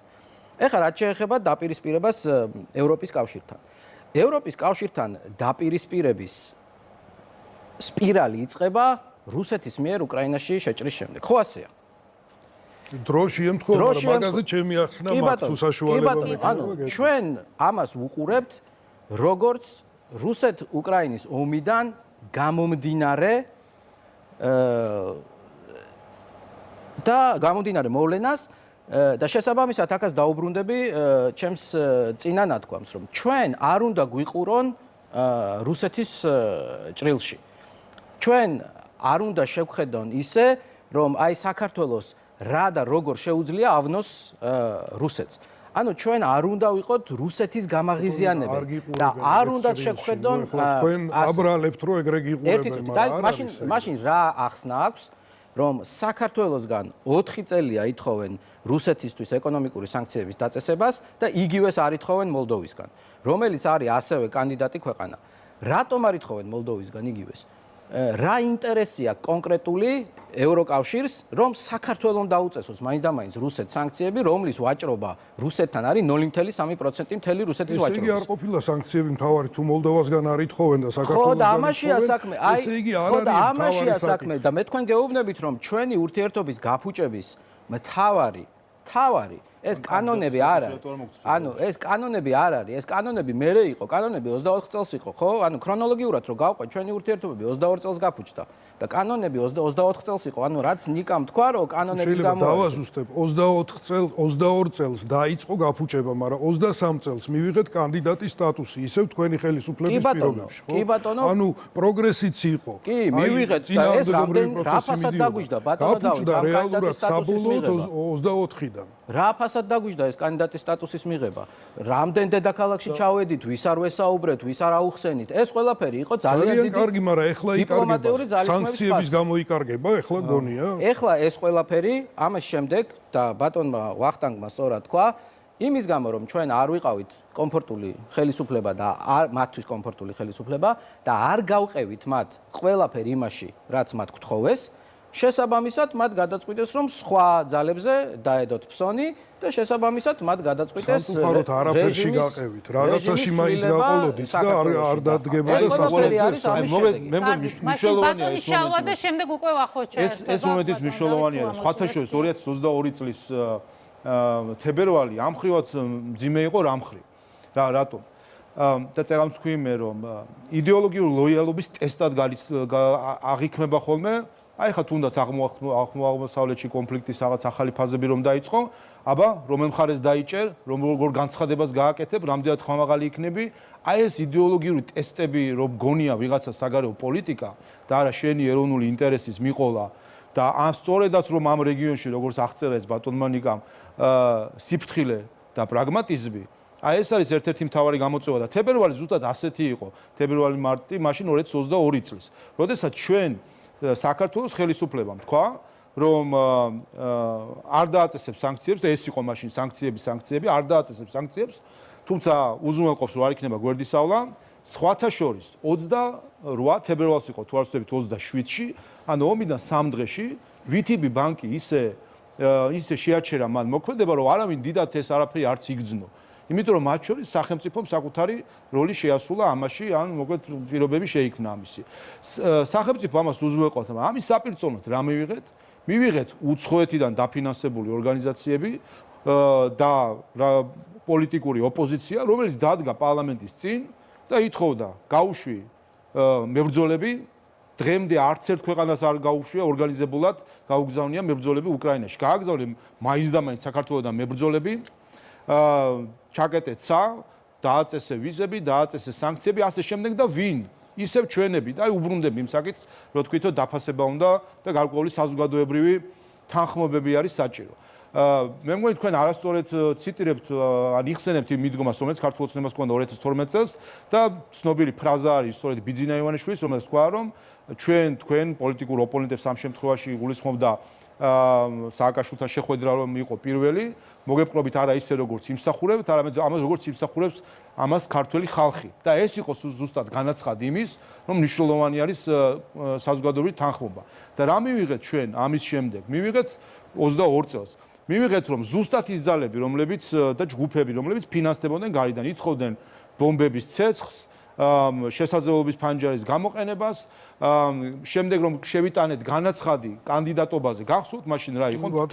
არჩევით იღებთ რაღაც ელემენტებს და რაღაცებს თქვენ მე ჩემსაც არ ვიჩვენე თქვენი არჩევით, მაგრამ შემდეგ იყო მთელი ბომბების ცეცხლს ვინ თავაზობდათ, როდის? ნინო ლომჯარია, მე მგონი ამბობდა რომ რის საპასუხოდ 25 თებერვლის განცხადების საპასუხოდ, როდესაც პრემიერ-მინისტრმა მაშინდელმა განაცხადა, რომ ჩვენ არ დავაწესებთ ორხრივ სანქციებს, ამას რომ მოყვა ის იდეოლოგიური ტესტი ვერ ჩააბარა ხელისუფლებამ, რომ არ ვთქვით, რომ რას ქვია თავით შევარდებით ნებისმიერ ომში, ამის საპასუხოდ იყო ნინო ლომჯარიას განცხადება, რომ ამ სირცხვილს ჯობია ისევ წვა, რომელიც ბომბებისგან არის გამოწვეული. აი ამას რომ ინატრებს ადამიანი.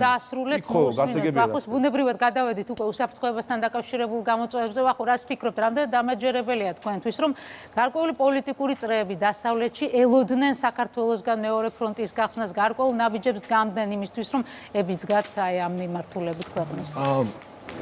მადლობა, ის არის, რა ქვია, მე მინდა რომ მე კითხვა დაუსვა ბატონ შალვას და რაღაცა დრო დამჭირდება. ეხლა თქვენ რასაც მეკითხებით, მაგალითად, ჩემთვის აი ამ დისკუსიაში, რაც ეხლა ჩვენ საუბრობთ რა, ყველაზე არადამაჯერებელი რა მომენტია ის, რომ მე არ ვიცი, ფაქტად არ ვიცი, რომ ვიღაცა მართლა ომში ჩართვას თხოვდა და არავინ არ იცის, ჩემი აზრით, ეს აი უბრალოდ ქართული ოცნება ისე ინტენსიურად ამას ლაპარაკობს, რომ შეიძლება რაღაც თავისი რაღაც ამორჩეველი დაარწმუნა, მაგრამ აი ფაქტად სადმე ვინმეს უთქვა დაწესების მოთხოვნა ეს არის მაგას გულისხმობ რომ მე აი ომში ჩართვა და თუნდაც სანქციების დაწესება ხო ერთი და იგივე პირდაპირ გაგებით არ არის და აქ ხო საუბარი იყო რომ ვიღაცა ჩუმად შეხვდა სადღაც და იმას ვიღაცას და უთხოვა ომში ჩართვა და ეს ხო დაფარული ინფორმაციაა ანუ მარტო ქართული ოცნება ეძახის ამერიკის რაღაცა ელჩი ხო არ ადასტურებს ამას რომ მართლა ვიყავიო და მართლა უთხოვეო რა ხო და მე სხვა რამეზე მინდა რომ აი ნიკარასაც ლაპარაკობდა და მართლა ჩვენი უსაფრთხოების საკითხზე მინდა რომ მივიდე.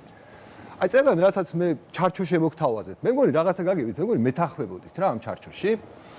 და საქმე რაში არის? მაგალითად ჩვენ რო ვიყოთ ხელისუფლებაში, ანუ თქვენ იცით რას გავაკეთებთ რა, რაც ჩვენ გოლია მართლა ზოგადად საკაცობრიო ღირებულებები და დასავლური ღირებულებების ნაწილი იმის დანერგვას ქვეყანაში დავიწყებდით მიუხედავად თქვენ რო იძახით რომ საშინაო პოლიტიკის გაგრძელება უნდა იყოსო, საგარეო პოლიტიკაო, მართლა მაგას გავაკეთებდით, ანუ საშინაო პოლიტიკა გვექნებოდა რადიკალურად დასავლური, ანუ ადამიანზე ორიენტირებული. მართლა იქნებოდა დაბალი გადასახადები, ერთი წამი დამაცადე ახლა რომ ლოგიკური შევთა არ შემაწყვეტინო.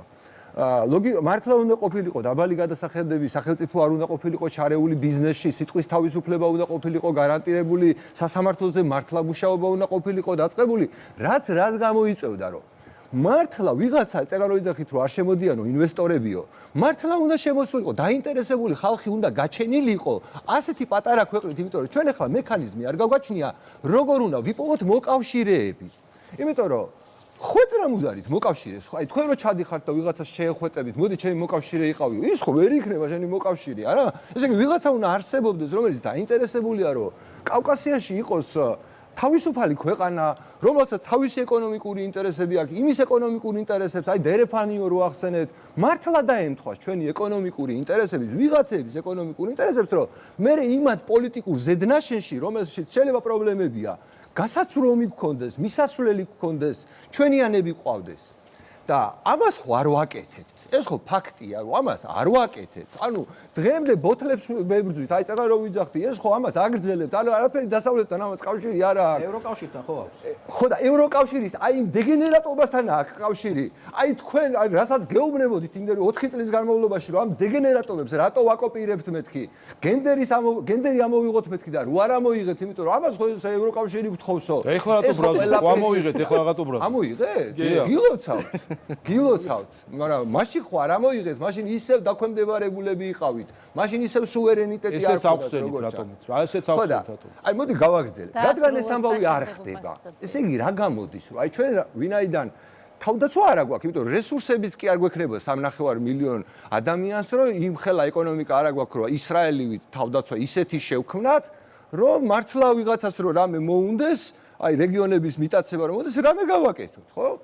აი ამის მაგალითი არის ისრაელი ამერიკის ღირებულებითი კავშირი. შეიძლება მოგწონდეს ისინი ირანში რომ შევარდნენ ან არ შევარდნენ, მაგრამ აი ეს ორი საზოგადოება მართლა ღირებულებით კავშირზე რო დგას, ხო ნათელია. აი უკრაინა აიღეთ. უკრაინას რო აი იმ პოლიტიკური ზედნაშენის მხარდაჭერა ქონდა, მხოლოდ ხო დავინახეთ. აი დაგვიანებული დახმარებები, გაწელილი, ანუ არ იყო უკრაინა ღირებულებითად დასავლეთი. აი მართლა რო ყოფილიყო ისრაელივით, რუსეთი ხო არც მოიფიქრებდა იქ შესვლას. საერთოდ არც მოუვიდოდა აზრად, ტრამპი რო იძახის ხოლმე რომ ესაო რა მე რო ყოფილიყავი, ომი არ იქნებოდაო. მართლა არ იქნებოდა ომი. ხო და როდესაც აი ეს მდგომარეობა გაქვს, გამოდის რომ როგორც საქართველოში ვართ, ბიძინა ივანიშვილზე დამოკიდებული ხალხი. გამოდის რომ ვლადიმერ ვლადიმერიძის კეთილგანწყობაზე ვართ ეხლა დამოკიდებული, ხო? ანუ მეგობრები არ ყავს, ჯარი არ ყავს, ქართველი ხალხი განიარაღებულია და ანუ გამოდის რომ ვლადიმერ ვლადიმერიძის რაღაცა ხასიათია ეს ყველაფერი. მოსმინოთ ბატონ შალვას, რამდენად გამოდის? აი კითხვა ბატონ შალვასთან. ბატონ შალვა, რატო ხართ დარწმუნებული? ანუ უბრალოდ აი თქვენს მე რომ ჩვენ ვიყოთ ხელისუფლებაში ან ვინმე სხვა რო იყოს, რომ გაგვიზიაროთ რა, რომ აი როგორ მიაღწიეთ ბატონი პუტინის კეთილგანწყობას, რა გააკეთეთ ამისთვის, რა ფასი დაგვიჯდა და რა გარანტია გვაქვს, რომ ეს კეთილგანწყობა დიდი ხანი გაგრძელდება? უბრალოდ ყოვლისა ეს პოლიტიკა სიამოვნებაში 2008 წლიდან მომდინარეობს, რომელსაც ქვია სტრატეგიული მოთმინების პოლიტიკა. ამ პოლიტიკას საქართველოს დიდი ხანია აწარმოებს, მათ შორის წინა ხელისუფლებამაც მას შემდეგ რაც 2008 წლის ომი კატასტროფად დასრულდა საქართველოსთვის, სტრატეგიული მოთმინების პოლიტიკა, რომელსაც სხვათა შორის იგივე ხალხი ასე ვთქვათ, კარნახობდა და გვირჩევდა, რომელიც დღეს სტრატეგიული კონფრონტაციისკენ გვიბიძგებს რუსეთთან. გულისხმობ დასავლეთს ამ შემთხვევაში თუ რა სხვა ჯგუფებს.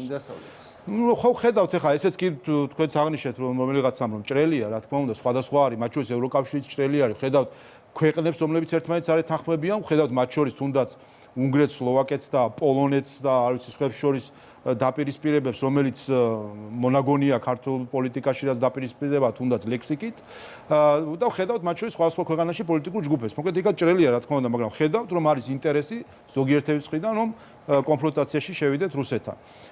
მოკლედ სტრატეგიული მოთმინების პოლიტიკა ქვია ერთი ამ ყველაფერს გამოიხატება პასუხისმგებლიან პოლიტიკაში. უბრალოდ ყოვლისა წეგარას ვახსენე, რომ არ არის შეჯიბრილი ლოზუნგებში, რომელიც აქვს გამოცხადებული ოპოზიციას რადიკალურ ნაწილს, რომ აბა ვინ უფრო მეტს იყვირებს რაღაც საკითხებზე, ვინ იქნება უფრო მეტად უკრაინელი, ვინ იქნება მეტად ეს ქვეყანა, ის ქვეყანა, ეს ჯგუფი, ის ჯგუფი, რომ მომენტალურად დაჯგუფება რო ხდება, ვინ ვის მხარეს არის და ასე შემდეგ.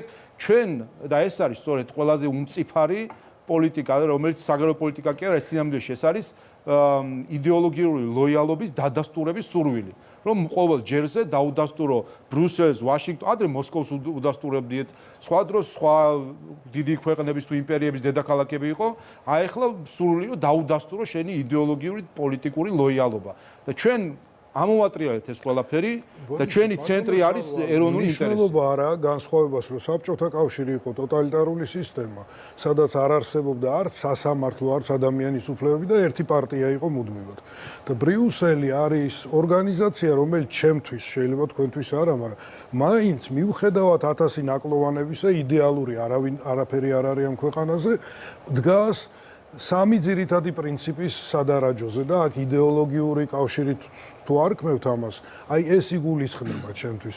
კანონის უზენაესობა, ადამიანის უფლებები, დემოკრატიული, გამჭვირვალე, ესე იგი, არჩევნები და პასუხისგებლიანი მთავრობა. ანუ ამ პრინციპების განმასახიერებელია და ამიტომ გვინდა მასთან პარტნიორობა. შეგიძლია დაუსვათ ამერიკის დღევანდელ ადმინისტრაციას და ისინი მოგიყვებიან თუ რამდენად დგას დღევანდელი ბრიუსელი ადამიანის უფლებებზე და კანონის უზენაესობაზე.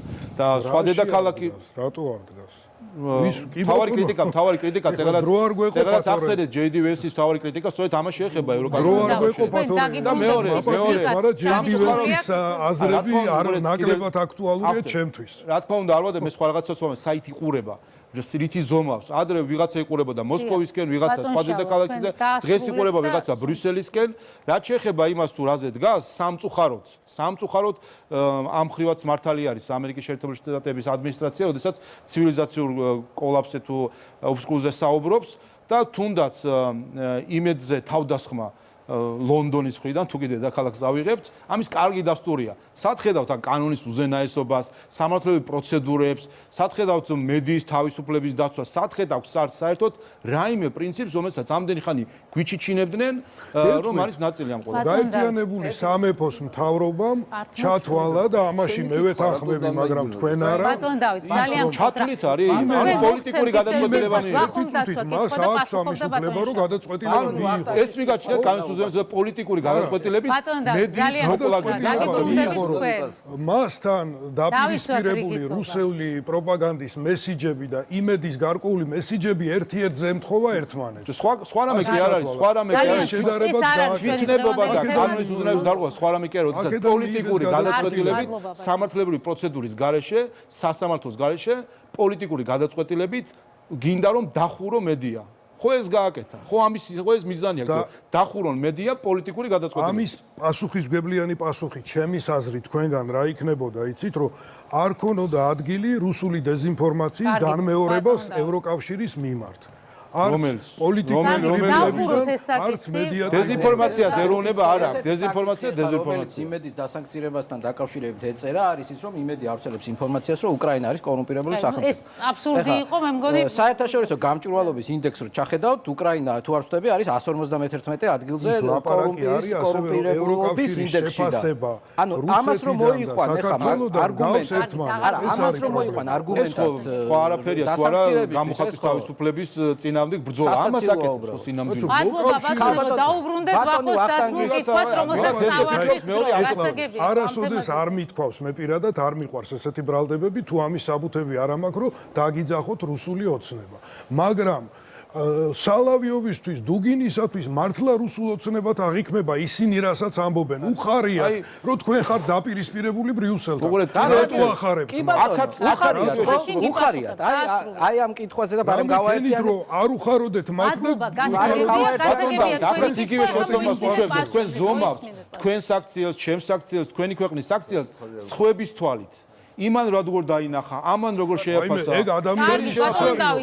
სხვის თვალშიც დაინახოს როგორ აღება სოციალური ცხოველია ადამიანი. დავასრულოთ, თქვენ კიდევ გექნებათ აზრის გამოთქმის საშუალება. როგორ აფასებს პასუხი დააგროვა. მოკლედ პასუხი თქვა. ასოციებლიანი საგარეო პოლიტიკა, რომელსაც მინიმალური რაც უნდა გაეკეთებინა, გააკეთა 2022 წელს და ამით ავიცილეთ ჩვენ ომი თავიდან, რომ არ შევედით კონფრონტაციაში იმ დროს, როდესაც იყო დიდი ქვეყნების ინტერესების დაჯახება და ამ დროს ჩვენ კოზაკივით აკლემების ჩხუბში არ გავიჭყიდეთ. მინიმუმი ეს უნდა გააკეთო. რაც მეტია და სხვა არის, ეს კიდე სხვა არის, მაგრამ მინიმუმ ამ მინიმუმის გაკეთებსაც არაპირებდა ჩვენი რადიკალური ან რაღაც მაშინ რა გაქვთ რეპლიკა ვახო თუ არა და ნიკასთან სხვა საერთოდ მიყავს ეხა ვახოს ეს საუბარი და ამიტომ ნიკას აპირებს რომ მიპასუხო. 1 2 3 წუთი დამჭირდება. ესე იგი პირველ რიგში საგარეო პოლიტიკას არ უყარს ემოციები. არ შეიძლება ემოციური საგარეო პოლიტიკის წარმოება. კი ბატონო. და შენ დღეს რაღაცა რო არ მოგეწონება, იმაზე არ უნდა ააგო შენი ქვეყნის საგარეო პოლიტიკა. უნდა იყოს ცივსისხლიანი, მით უმეტეს ჩვენნაირი ქვეყნისთვის პრაგმატული საგარეო პოლიტიკა. ამას ვცდილობთ ჩვენ, რომ პრაგმატული საგარეო პოლიტიკა ვაწარმოოთ. ეხლა ეს კითხვა პუტინს თუ მოუნდება შემოიჭრება თუ არა საქართველოში, მოდი ასე გიპასუხებთ. ჩვენ დღეს არ გვაქვს არანაირი უსაფრთხოების ქოლგა. ჩვენ არა ვართ არც ნატოს წევრები და არც ევროკავშირის წევრები. და ჩვენ მეგობრები, კარგი ურთიერთობა გვექნება ესტონეთთან თუ დაზაბული ურთიერთობა გვექნება ესტონეთთან, ეს ვერ გადაგვარჩენს ჩვენ იმისგან პუტინი თუ გადაწყვეტ საქართველოში შემოჭრას, ესტონეთი ჩვენ მხარში მაინც ვერ დაგვიდგება. ხო ასეა, ხო მეთანხმები? ვაშინგტონი? ხო, ეხლა რა შეეხება ვაშინგტონს. ვაშინგტონი სამხედრო თვალსაზრისით საქართველოს 2008 წელს, როდესაც ომი იყო, მხარში ვერ დაუდგა. ეს არის ფაქტი და ჩვენ თუ რაიმე მოხდება და თუ საქართველოში ღმერთმა დაიფაროს, ისევ მოხდება სამხედრო ინტერვენცია, რაც არ უნდა კარგი ურთიერთობები გქონდეს ნებისმიერ სახელმწიფოსთან, თუ ჩვენ არ ვიქნებით ალიანსის წევრი, მაშინ ვერანაირი სამხედრო დახმარება, არანაირი სამხედრო დახმარების იმედი არ უნდა გქონდეს და შევრჩებით ისევ მარტო, როგორც შევრჩით 92 წელს, 93 წელს და 2008 წელს. ეგრე უნდა მოხდეს? და აქვე ეგრე უნდა მოხდეს? აქვე აი არ უნდა მოხდეს, მაგრამ ისრაელივით ღირებულებითი თანხმედრა გქონდეს მეთქი ქვეყანასთან, რომელსაც ღირებულებით შეუძლია ბატონო, ბარიერის ფუნქცია მე ვერ შეასრულოს. დაგეთანხმებით, რომ ისრაელს და ამერიკის შეერთებულ შტატებს ღირებულებითი თანხმედრა აბა აქვს რა? შემთხვევაში. აბა რა? ცოტა სხვა რაც შეეხება შეთქმულების თეორიებს არა, თუ არ გადავალ? არა. აბა რა? შეთქმულების ანუ ამერიკაში თეორიებში არ შევდივარ. რამდენი ადამიანია, რომელიც ისრაელის ინტერესებს ლობირებს და ამ პატარა საზოგადოების, რომელიც იგივე ღირებულებებით ბატონო, არის ახსნა, სრულიად ბატონო, მე განსხვავებული. ვფიქრობ, რომ აქ უფრო გეოპოლიტიკური ინტერესების თანხმედრაა, რაც შორის ეგეთ პრობლემა არ არის, რა პრობლემა ჩვენ შეიძლება გეოპოლიტიკური ინტერესების ღირებულებებზე თუ შეიძლება ღირებულებებზე ერთი წამი აი ღირებულებებზე მექანიზმების თემა დაიკარგა. რითაც უნდა ღირებულებით ახლავე ვინაიდან თქვენმა კოლეგამ სხვა დებატში ბატონ მე მგონი სანდრო რაქვიაშვილმა იკითხა კიდევაც რომ აი ტელეფონი ვის დაურეკავთ და მეგობა აი ღირებულების ვერ დაურეკავთ. უბრალოდ 2008 წელი და ბატონი დავითი ამისი მოწმე იქნება, ხომ? 2008 წელს ფაქტობრივად იყო საქართველოსთვის თანავარსკვლავედი საერთაშორისო პოლიტიკაში. ბუში ამერიკაში, კარლ ბილტი შვედეთში, კამერონი ბრიტანეთში ყველა იყო სააკაშვილის მეგობარი. სარკოზი ყველა იყო სააკაშვილის მეგობარი. იდეოლოგიური თანხმედრაც ჰქონდათ, იდეოლოგიური თანხმედრაც ჰქონდათ. მეგობრობდნენ კიდევაც. ყველა თანავარსკვლავები იყო საქართველოსთვის ყველაზე საუკეთესო მდგომარეობას განწყობილი. და რა მივიღეთ? მივიღეთ ომი, გრევა, ნახეთ გამოვიდოდნენ თბილისში შემოვიდოდნენ. რა შეიძლება ნახეთ შედეგი. როგორ არის თბილისში შემოვიდოდნენ მაშინ? მაგალითად ხო შეიძლება ესეც გითხრა, მაგალითად ნაცები რო ვიყო, ამას გიპასუხე. ხარო, ნახეთ ის რომ ორი ტერიტორია დღეს აქვს არა მხოლოდ ოკუპირებული, არამედ აღიარებული. აი ეს ნახეთ 2008 წელს. მაშინ როდესაც იყო მაქსიმალური იდეოლოგიური თანხმედრა. ამიტომ მოდი დავფიქრდეთ, იქნებ ეს არ არის წამალი. კრეისერი ხო შეასრულებინეთ. მოდი ამაზე ამ დებატის შემდეგ ამაზე ვფიქროთ, რომ იდეოლოგიური თანხმედრები არ არის მაინც და მაინც სამხედრო ალიანსების არც სააკაშვილი იყო დიდად ღირებულებით თანხმედრაში დასავლურ სამყაროსთან და მაგიტო რაიცი დღემდე ვერ გამოიტირეს და დღემდე ვერ გამოიტირეს დღემდე ვერ გამოიტირეს მე მეხება და რაღაც ნიკა ბოდიში რა ერთ პატარა რეპლიკას გავაკეთებ. თუ დაუთმობთ მაშინ ბევრჯერ იყო ჩემზე მითითება და საქმე რაშია, იცით რომ იმ 2008 მანამდე 7 წელს, მერე 11 წელს და ასე შემდეგ საქართველოს იმჟამინდელ ხელისუფლებას პარლამენტის დონეზე, რომელსაც წარმოვადგენდი, ქონდა პრობლემები დასავლეთთან ინსტიტუტების მშენებლობის თვალსაზრისით. სასამართლოს დამოუკიდებლობა, ოპოზიციასთან ურთიერთობა, ზუსტად ის პრობლემები, რატომაც საბოლოო ჯამში ურთიერთობები იყო საკმაოდ არც თუ ისე კარგი, ესე მეგობრული არ იყო მაინც და მაინც, ხო? და ეს პრობლემები ეხლა თქვენ გაგიჩნდათ. ამ დასავლეთთან, ანუ ისინი თანამიმდევრულები არიან და თქვენ რაღაცა სხვა შეეძებთ მიზეზებს და აი ეს მოსკოვის მექანიზმები არის ამის მაგალითი. მე მგონი სალაპარაკო ის არის, რა ადეკვატური პასუხი უნდა გაეცეს ეუთოს მიერ დადგენილ როგორც მაშინ არც ერთი უცხოელი ჯარისკაცის ჩექმა არ დადგა საქართველოს გულისხმობ მოკავშირესი, როგორც უკრაინაში არც ერთი უცხოელი ჯარისკაცი არ შევიდა როგორც მოკავშირე, ასე იქნება სანამ არ იქნები სამხედრო ალიანსში. მადლობა. ეს არის სინამდვილეში რა იდეოლოგია გაყვედაზე და მეგობრობა. ძალიან პოლიტიკით ამ ალიანსში შესვლა ჩქარდება თუ პირიქით საერთოდ ვახოს მინდა რაღაცა ვკითხე. დღეს უკრაინას რა ურთიერთობებიც აქვს ბრიუსელთან? ნამდვილად ძალიან ამაზე უკეთესი ურთიერთობები ვინ არა და ხო არა ბატონებო ასე არ გამოვა. ერთი გვაქვს ცოტა დრო და უნდა გავანაწილოთ ალიანსის წევრი არ იქნება სამხედრო ალიანსის არც ერთი უცხოელი ჯარისკაცი აქ შენ დასახლებად გეცნება თქვენი შემაჯამებელი სიტყვა და შეაჯამებთ. ეხლა უსმენთ ნიკას და შემდეგ ხელისუფლების წარმომადგენლებს. ძალიან არათანაბრად ნაწილდება დრო. პირველ რიგში დავიწყოთ იმით რა გავიგე. მე გავიგე რომ რუსეთთან უნდა გქონდეს სტრატეგიული მოთმინების პოლიტიკა და ლოზუნგებს არ უნდა აუყვეთ. გამოვიტანეთ დასკვნა რომ დღეს ჩვენ გვაქვს ევროპასთან სტრატეგიული შეტევის პოლიტიკა და მაგარ ლოზუნგებს ვაკეთებთ. ნუ მაწყვეტინებთ. მაგარ ლოზუნგებს ვაკეთებთ რომ კაია კალასი არის ალკოჰოლისტი. ეს არის ძალიან ალკოჰოლიკი ბოდიში, ანუ ეს დიდი ბრიტანეთიდან აღარც დიდი დარჩება და აღარც ბრიტანეთი, რომ შვედეთი გაჭირვებაში იხრჩობა, ანუ როდესაც საუბარია საგარეო პოლიტიკაზე, როცა ეკითხები რუსეთს, გეუბნები რომ სტრატეგიული მოთმინება. როდესაც ეუბნები ევროპაზე, გეუბნება რომ სტრატეგიული შეტევა გავლანძღავთ, დედასუტირებთ ჩვენი ინტერესებისთვის. დიდი ბოდიში, მაგრამ ჩვენი ინტერესი არის ხო, რომ დავით გარეჯი დაგვიმტკიცებია, მაგრამ რაღაცას ხო ვითმენთ. არა, დიდი ბოდიში, მაგრამ რუსეთთან ხო რაღაცას ვითმენთ და ვერ გავიგე, ეს სტრატეგიული მოთმინება გვაქვს რუსეთთან და სტრატეგიული შეტევა გვაქვს იმასთან ევროპასთან ან ეს რიტორიკა რა არის და თავარი არის რიტორიკა და მე მინდა შეკითხვა დაუსვა ბატონ შალვა პაპუაშვილს 20 წელი იყავით 2000-იანი წლების დასაწყისიდან 2020-ის ჩათვლით კი გერმანულ ფულზე და მე არ მჯერა რომ თქვენ ხართ ცუდი ადამიანი და არ მჯერა რომ საქართველოსთვის გინდათ ცუდი ეს ამას ვამბობ იმიტომ რომ შეკითხვას სვამ ისეც ანუ ეს მინდა რომ შესავალი იყოს რომ მე ამის არ მჯერა უბრალოდ თქვენ ლოგიკას რო გავყვეთ 2000-დან 2020 წლამდე 20 წელი მუშაობდით გერმანულ ფულზე. იყავით გერმანიის გავლენის აგენტი საქართველოში. ოღონდ ადენაუერის გერმანიის კი არა. შროდერის გერმანიის და მერე იყავით მერკელის გერმანიის, რომელიც საგარეო პოლიტიკაც იყო რუსეთთან დაახლოება, რომელიც საგარეო პოლიტიკა იყო რუსეთისთვის მილიარდების მიცემა, რომელიც საგარეო პოლიტიკა იყო ისო შროდერი წავიდა და გაზპრომში მუშაობდა. მითხარით ერთი არგუმენტი მაინც. თუ ყველა ვინც იღებდა გერმანიიდან ფულს და საზოგადოებრივ პოლიტიკურ ცხოვრებაზე გავლენა ქონდა. თქვენ რატო არ იყავით გერმანიის აგენტი მაშინ და თუ თქვენ იყავით გერმანიის აგენტი, რომლის საგარეო პოლიტიკაც ემთხოვოდა რუსეთის საგარეო პოლიტიკას, თქვენ რატო არ იყავით მაშინ რუსეთის აგენტი? ერთი არგუმენტი მაინც. და ესე მარტივად დაყვანა ამ რაღაცების და მათ შორის საუბრობთ რა 4 წელია საუბრობენ ნინო ლომჯარიამ რაღაც თქვა, არასწორი თქვა.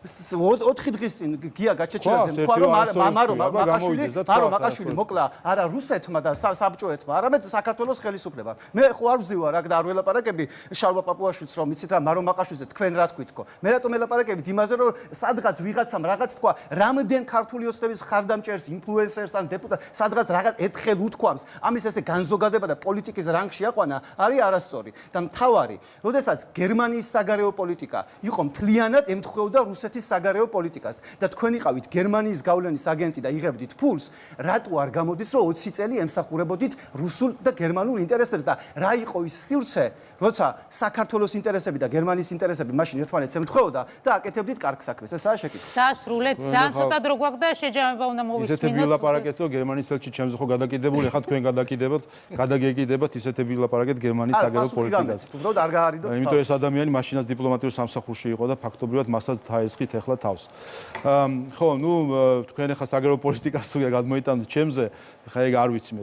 სინამდვილეში თუ კი ეგ საკითხი გაინტერესებთ, რაც შეეხება ჩვენ საკანონმდებლო ცვლილებებს და რაც შეეხება მე მუშაობდი და მე მუშაობდი კეთილსინდისიერად იმ საკითხებზე, რომელზეც ასე ვთქვათ, ჩემი შრომის ანაზღაურებას ვიღებდი იმ საქმეში, რომელსაც მე ვაკეთებდი. და ვაკეთებდი კარგ საქმეს, რახან ვიღებდი ამაზე შრომის ანაზღაურებას. გერმანიის გავლენის აგენტი. რაც შეეხება არანაირი გავლენის აგენტობაზე არის საუბარი. რაც შეეხება თქვენ არ იყავით და ეს ხალხი არის. აღარ გვაქვს დებატების დრო ხო დასვით. თქვენ არ იყავით? თქვენ გინდათ ახლა აურიოთ ერთმანეთში ფარა, აურიოთ ერთმანეთში პარტიების კანონი, ყველაფერს ერთმანეთში ურევთ და რაღაცებს საუბრობთ. თქვენ არ ამბობთ, ვინც იღებს ფულს, ვინც იღებს ფულს არის აგენტი. უცხოეთ არის ეგრე თუ არა? არა, უყურე. ვა, თქვენ ისიც არიცით რა ცეცხლის. ანუ არ არის ეგრე? კაი, მოგეთ შევეშოთ. აგენტი არ არის, ვინც იღებს დასავლეთიდან. კითხვა ხო დასვით, პასუხი მოისმინეთ ძალიან. რაც შეეხება საკანონმდებლო ცვლილებებს, რომელიც შეეხება პარტიის წევრობას, რაზეც თქვენ ალბათ აპერილებს, ეს არის სწორედ ის, რასაც ჩვენ ხედავდით ბოლო პერიოდში. ეხლა რაზეც საუბრობთ. მე სხვა კითხვა. ხედავთ იმას, რომ ჩვენ სამწუხაროდ, ეხლა ეს ფაქტი არის, რომ სამწუხაროდ საგარეო დაფინანსება ბოლო რამდენიმე წელია, აი ზუსტად ის პერიოდი, რაც მოხდა, ასე ვთქვათ, გარკვეული ქსელების ამუშავება ქვეყნის წინააღმდეგ, მუშაობს საქართველოს ინტერესების წინააღმდეგ.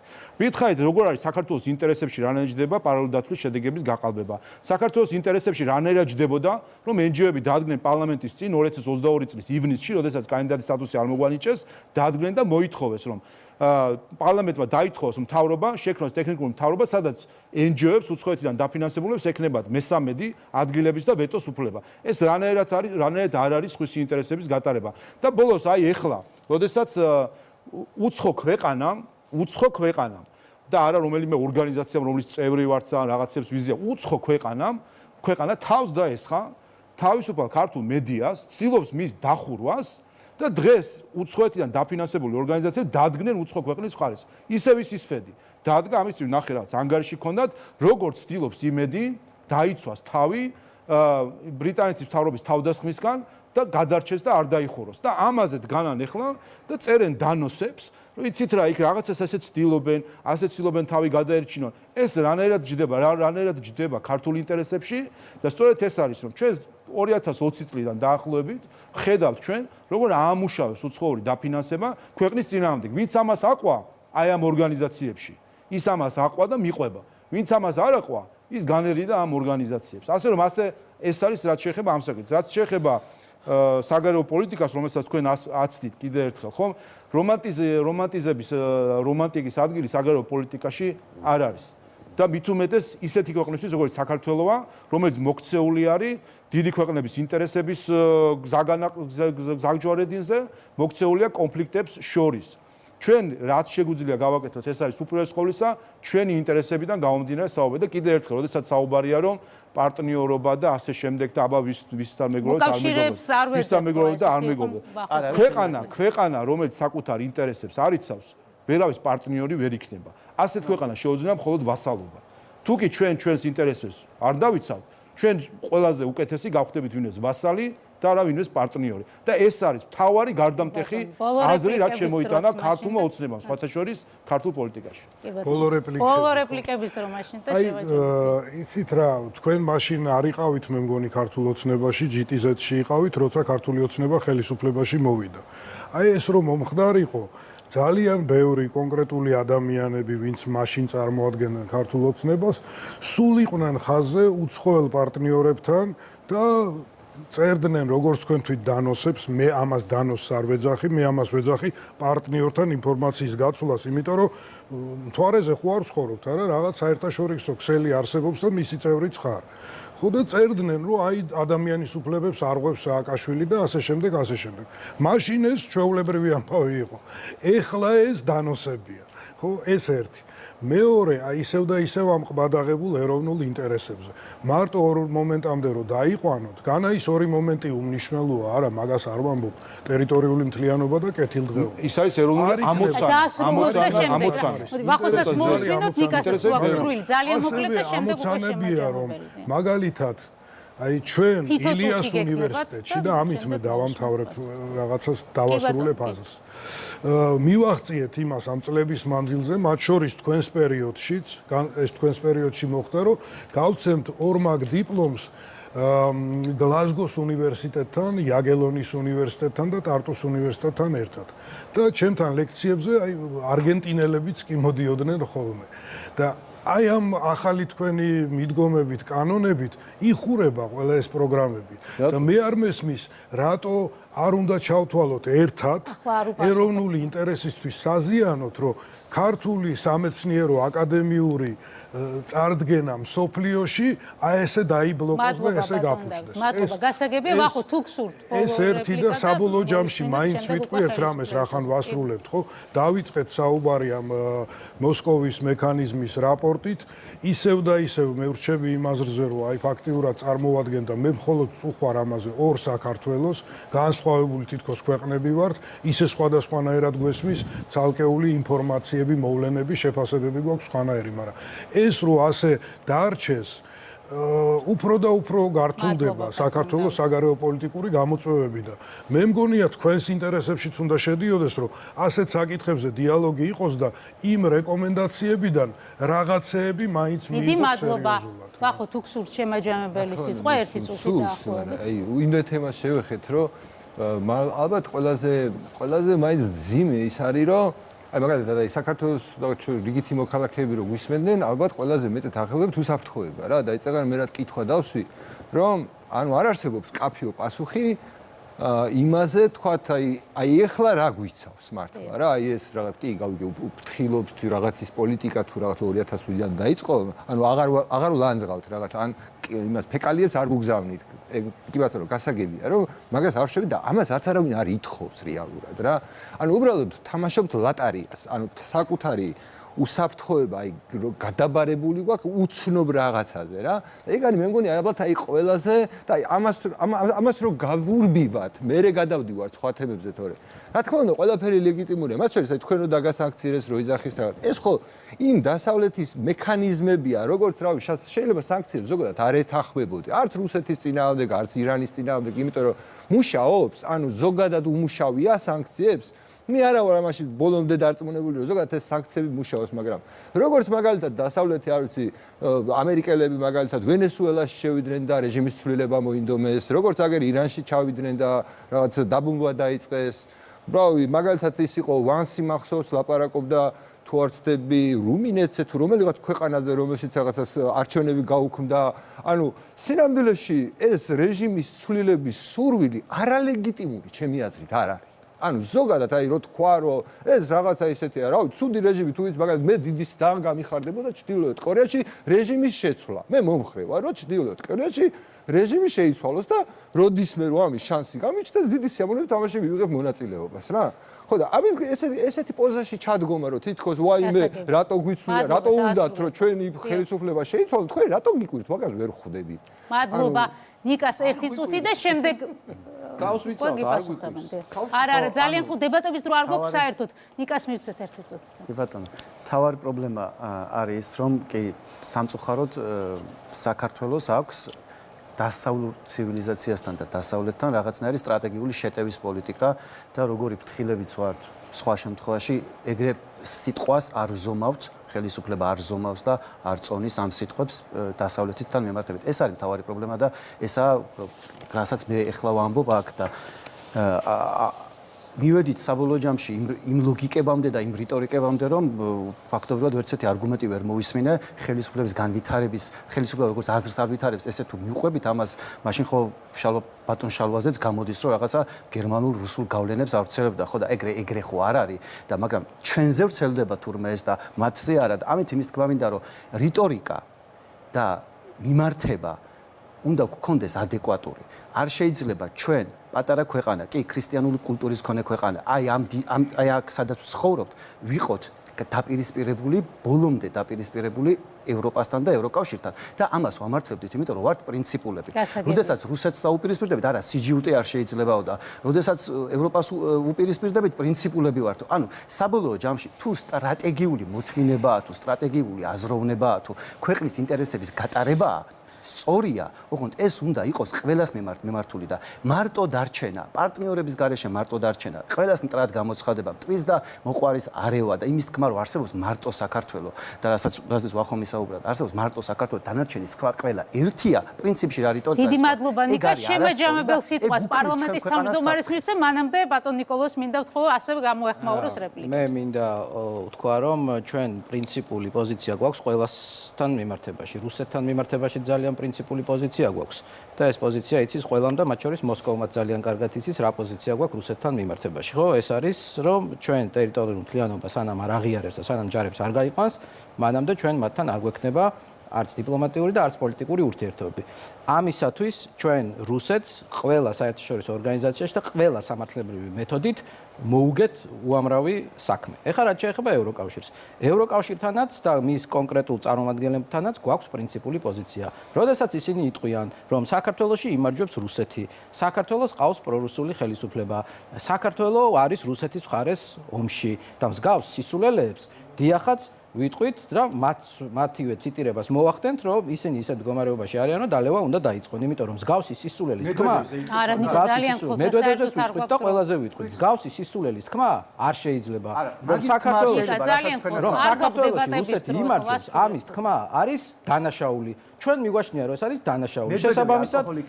შესაბამისად კაია კალასი არის და მედვედევი კაია კალასმა თვითონ თქვა დალევა უნდა დაიწყოს. მედვედევზე რა სიტყვით? მე არ ვიცი არ უთქვას რომ დალევები, ესე მედვედევზე არ იცის და კაია კალასი ეგ არის სტრატეგიული მოთმინება და სტრატეგიული თავდასხმა. არა, ნუ ახლა ეს რაღაც ნიკოლოს საფარაძეს მიაჩნია რომ მედვედევი არის არა, ძალიან სისულელში კაია კალასი იცის ზუსტად. აი ეს არის სისულელში გადავდივართ. სისულელში გადავდივართ. სისულელში არ გადა ეგ არის დებატი შეჯამება არის თქვენ მიგაჩნიათ ეგ არის ძალიან ფერი არის მაყურებელს ყველანი ერთად კაია კალასი არის ეს არის თქვენი პოლიტიკა ძალიან დიდი სისულელია ეხლა ჩვენ არასოდეს უკან არ დაგვიხევია და რაც საჭიროა იმ ეპითეტებით ვამკობთ ყველას მათ შორის რუსეთის ხელისუფლებასაც. ამიტომ ეს თუ თქვენ თუ ეხა ამის ის გინდათ გამოწვევა რომ ჩვენ რაიმე ცუდი ვთქვა და აუგი ვთქვა რუსეთზე არც ევროპაზე არ თქვა ეგ მინდა. ყოველთვის ვამბობთ რაც საჭიროა და ვინც არიან ისინი ყველამ ძალიან კარგად იცის. მაგრამ ერთი წუთი არ დამისრულებია. აქ რისი თქმა მინდოდა მე ჩვენ უნდა ვიყოთ პრინციპულები და ჩვენი პრინციპული პოზიცია უნდა დავიცვათ ყველასთან იმიტომ რომ ჩვენ ვართ სახელმწიფო ჩვენ ვართ დამოუკიდებელი ქვეყანა და ამ დამოუკიდებლობას და სუვერენიტეტს თუ ვინმე შეგვილახავს მათთან მიმართებაში უნდა ვიყოთ პრინციპულები და არ უნდა უყუროთ იმას ეწყინება არ ეწყინება თუ ურთიერთობას გაიფუჭებს თუ არ გაიფუჭებს იმიტომ რომ შენ როცა მიხვდებიან რომ ხარ ვასალური მონური ფსიქოლოგიის, მაშინ უფრო და უფრო მეტს შემოგიტევენ და უფრო და უფრო მეტ დიდი მადლობა. უსმენთ ბატონ შალვას და ამით სრულდება დებატები, რეპლიკების რა ბატონ დავით ძალიან ხომ. ნაღმები რო არაფეთქდეს, ფრთხილად უნდა ვიყოთო და ეხლა ამბობთ რომ პრინციპულობა მთავარია. ნაღმები აფეთქდა დასავლეთის მიმართულებით. რუსეთთან არაფეთქებულა და კი ბატონო, მაგრამ უსაფრთხოების ნაღმებს ქვეყნის შიგნით რო არაფეთქებს. უსაფრთხოების ნაღმია, როდესაც გვეკარგება პერსპექტივა ამ შემთხვევაში რაც შეეხება ევროკავშირს შევაჯამოთ დისკუსია და უნდა დავემშვიდობა მაყურებელს. ნიკა მართლა აღარ გვაქვს რომ ბატონ შალვას ვაძლევს სიტყვას და აღარ მათ შორის რესპონდენტებთანაც შევეცდები რომ მათაც უპასუხო. უბრალოდ ყოველისა მე რამდენიმე დებატში მომიწია მონაწილეობა, სადაც გირჩის წარმომადგენლები იყვნენ და ბოლოს მოკლედ ესე იგი მისაყვედუროს კიდევაც რამდენჯერ უნდა თქვა რომ 2003 წელი არ არისო ეხლა და 2026-ე, მაგრამ აი ბატონ ნიკას უნდა უთხრა რომ ნამდვილად იმ ესთეტიკაშია ჩარჩენილი, მე მგონი თქვენ ნაცნობ მოძრაობაში გირჩიც იყავით ალბათ და შეიძლება რაღაც ეს ესთეტიკაც მოყვებათ იქიდან შეაგინე პუტინს რაღაც. ნუ აი ამ დონეზე ხართ სათხართ ჩარჩენილი წარმოგიდგენთ გიპასნიდი რომ არ შეაგინოთ კაია კალას არ არ გამოვა თქვენ უკვე გამოვიდეთ თქვენი აზრი და აი იმ ესთეტიკაში ჩარჩენილი იმასნიდი რომ არ შეიძლება კაია კალას აგინებდეთ და ეხლა მეუბნება შენი პოლიტიკაა სხვა შეფირი ამიტომ დავიწყე პასუხს თქვენგან აი ბატონო ერთად ვაპარაკობთ გიპასუხეთ ერთი წამით მაცადეთ მოისმენთ გავიგე ვიცი რასაც აი მე შეგიქახე ჩარჩი და მეორე კიდე ერთხელ ეს უკვე შეცდომა არ არის დაგვირდებით ეს არის განზრახვა რომ თქვენ ქრონოლოგიებს ურევთ ერთმანეთში თქვენ მიზეზს და შედეგს ერთმანეთისგან ურევთ და ანაცვლებთ თქვენ ბატონო არა ბატონ ნიკოს ვესაუბრები რომ თქვენ თავდასხმას და თავდაცვას ერთმანეთში ურევთ თქვენ მსხვერპლს და თავდასხმას ერთმანეთში ურევთ როგორც იმედის შემთხვევაში ერთმანეთში აურიეს ზოგიერთ თემა და შეიძლება თქვენც ურთევთ რომ თქვენ მსხვერპლი გონიათ ბრიტანეთი და თავდასხმელი იმედი არა და სინამდვილეში სხვანაირად არის ამიტომ ესე არის ჩვენ არასდროს არავის მიმართებაში და მათ შორის განსაკუთრებით რა თქმა უნდა ევროპელი ბიუროკრატების თუ ბრიუსელის მიმართებაში არასდროს არ ყოფილა ჩვენ ინიციატორი რაიმე მათ შორის რიტორიკული კონფლიქტისა ეს არის ყოველთვის და ნებისმიერი ფაქტი ნახეთ ეს არის ყოველთვის პასუხი იმაზე რომ ეს თავხედობა თქვა რომ საქართველოში რუსეთი იმარჯვებს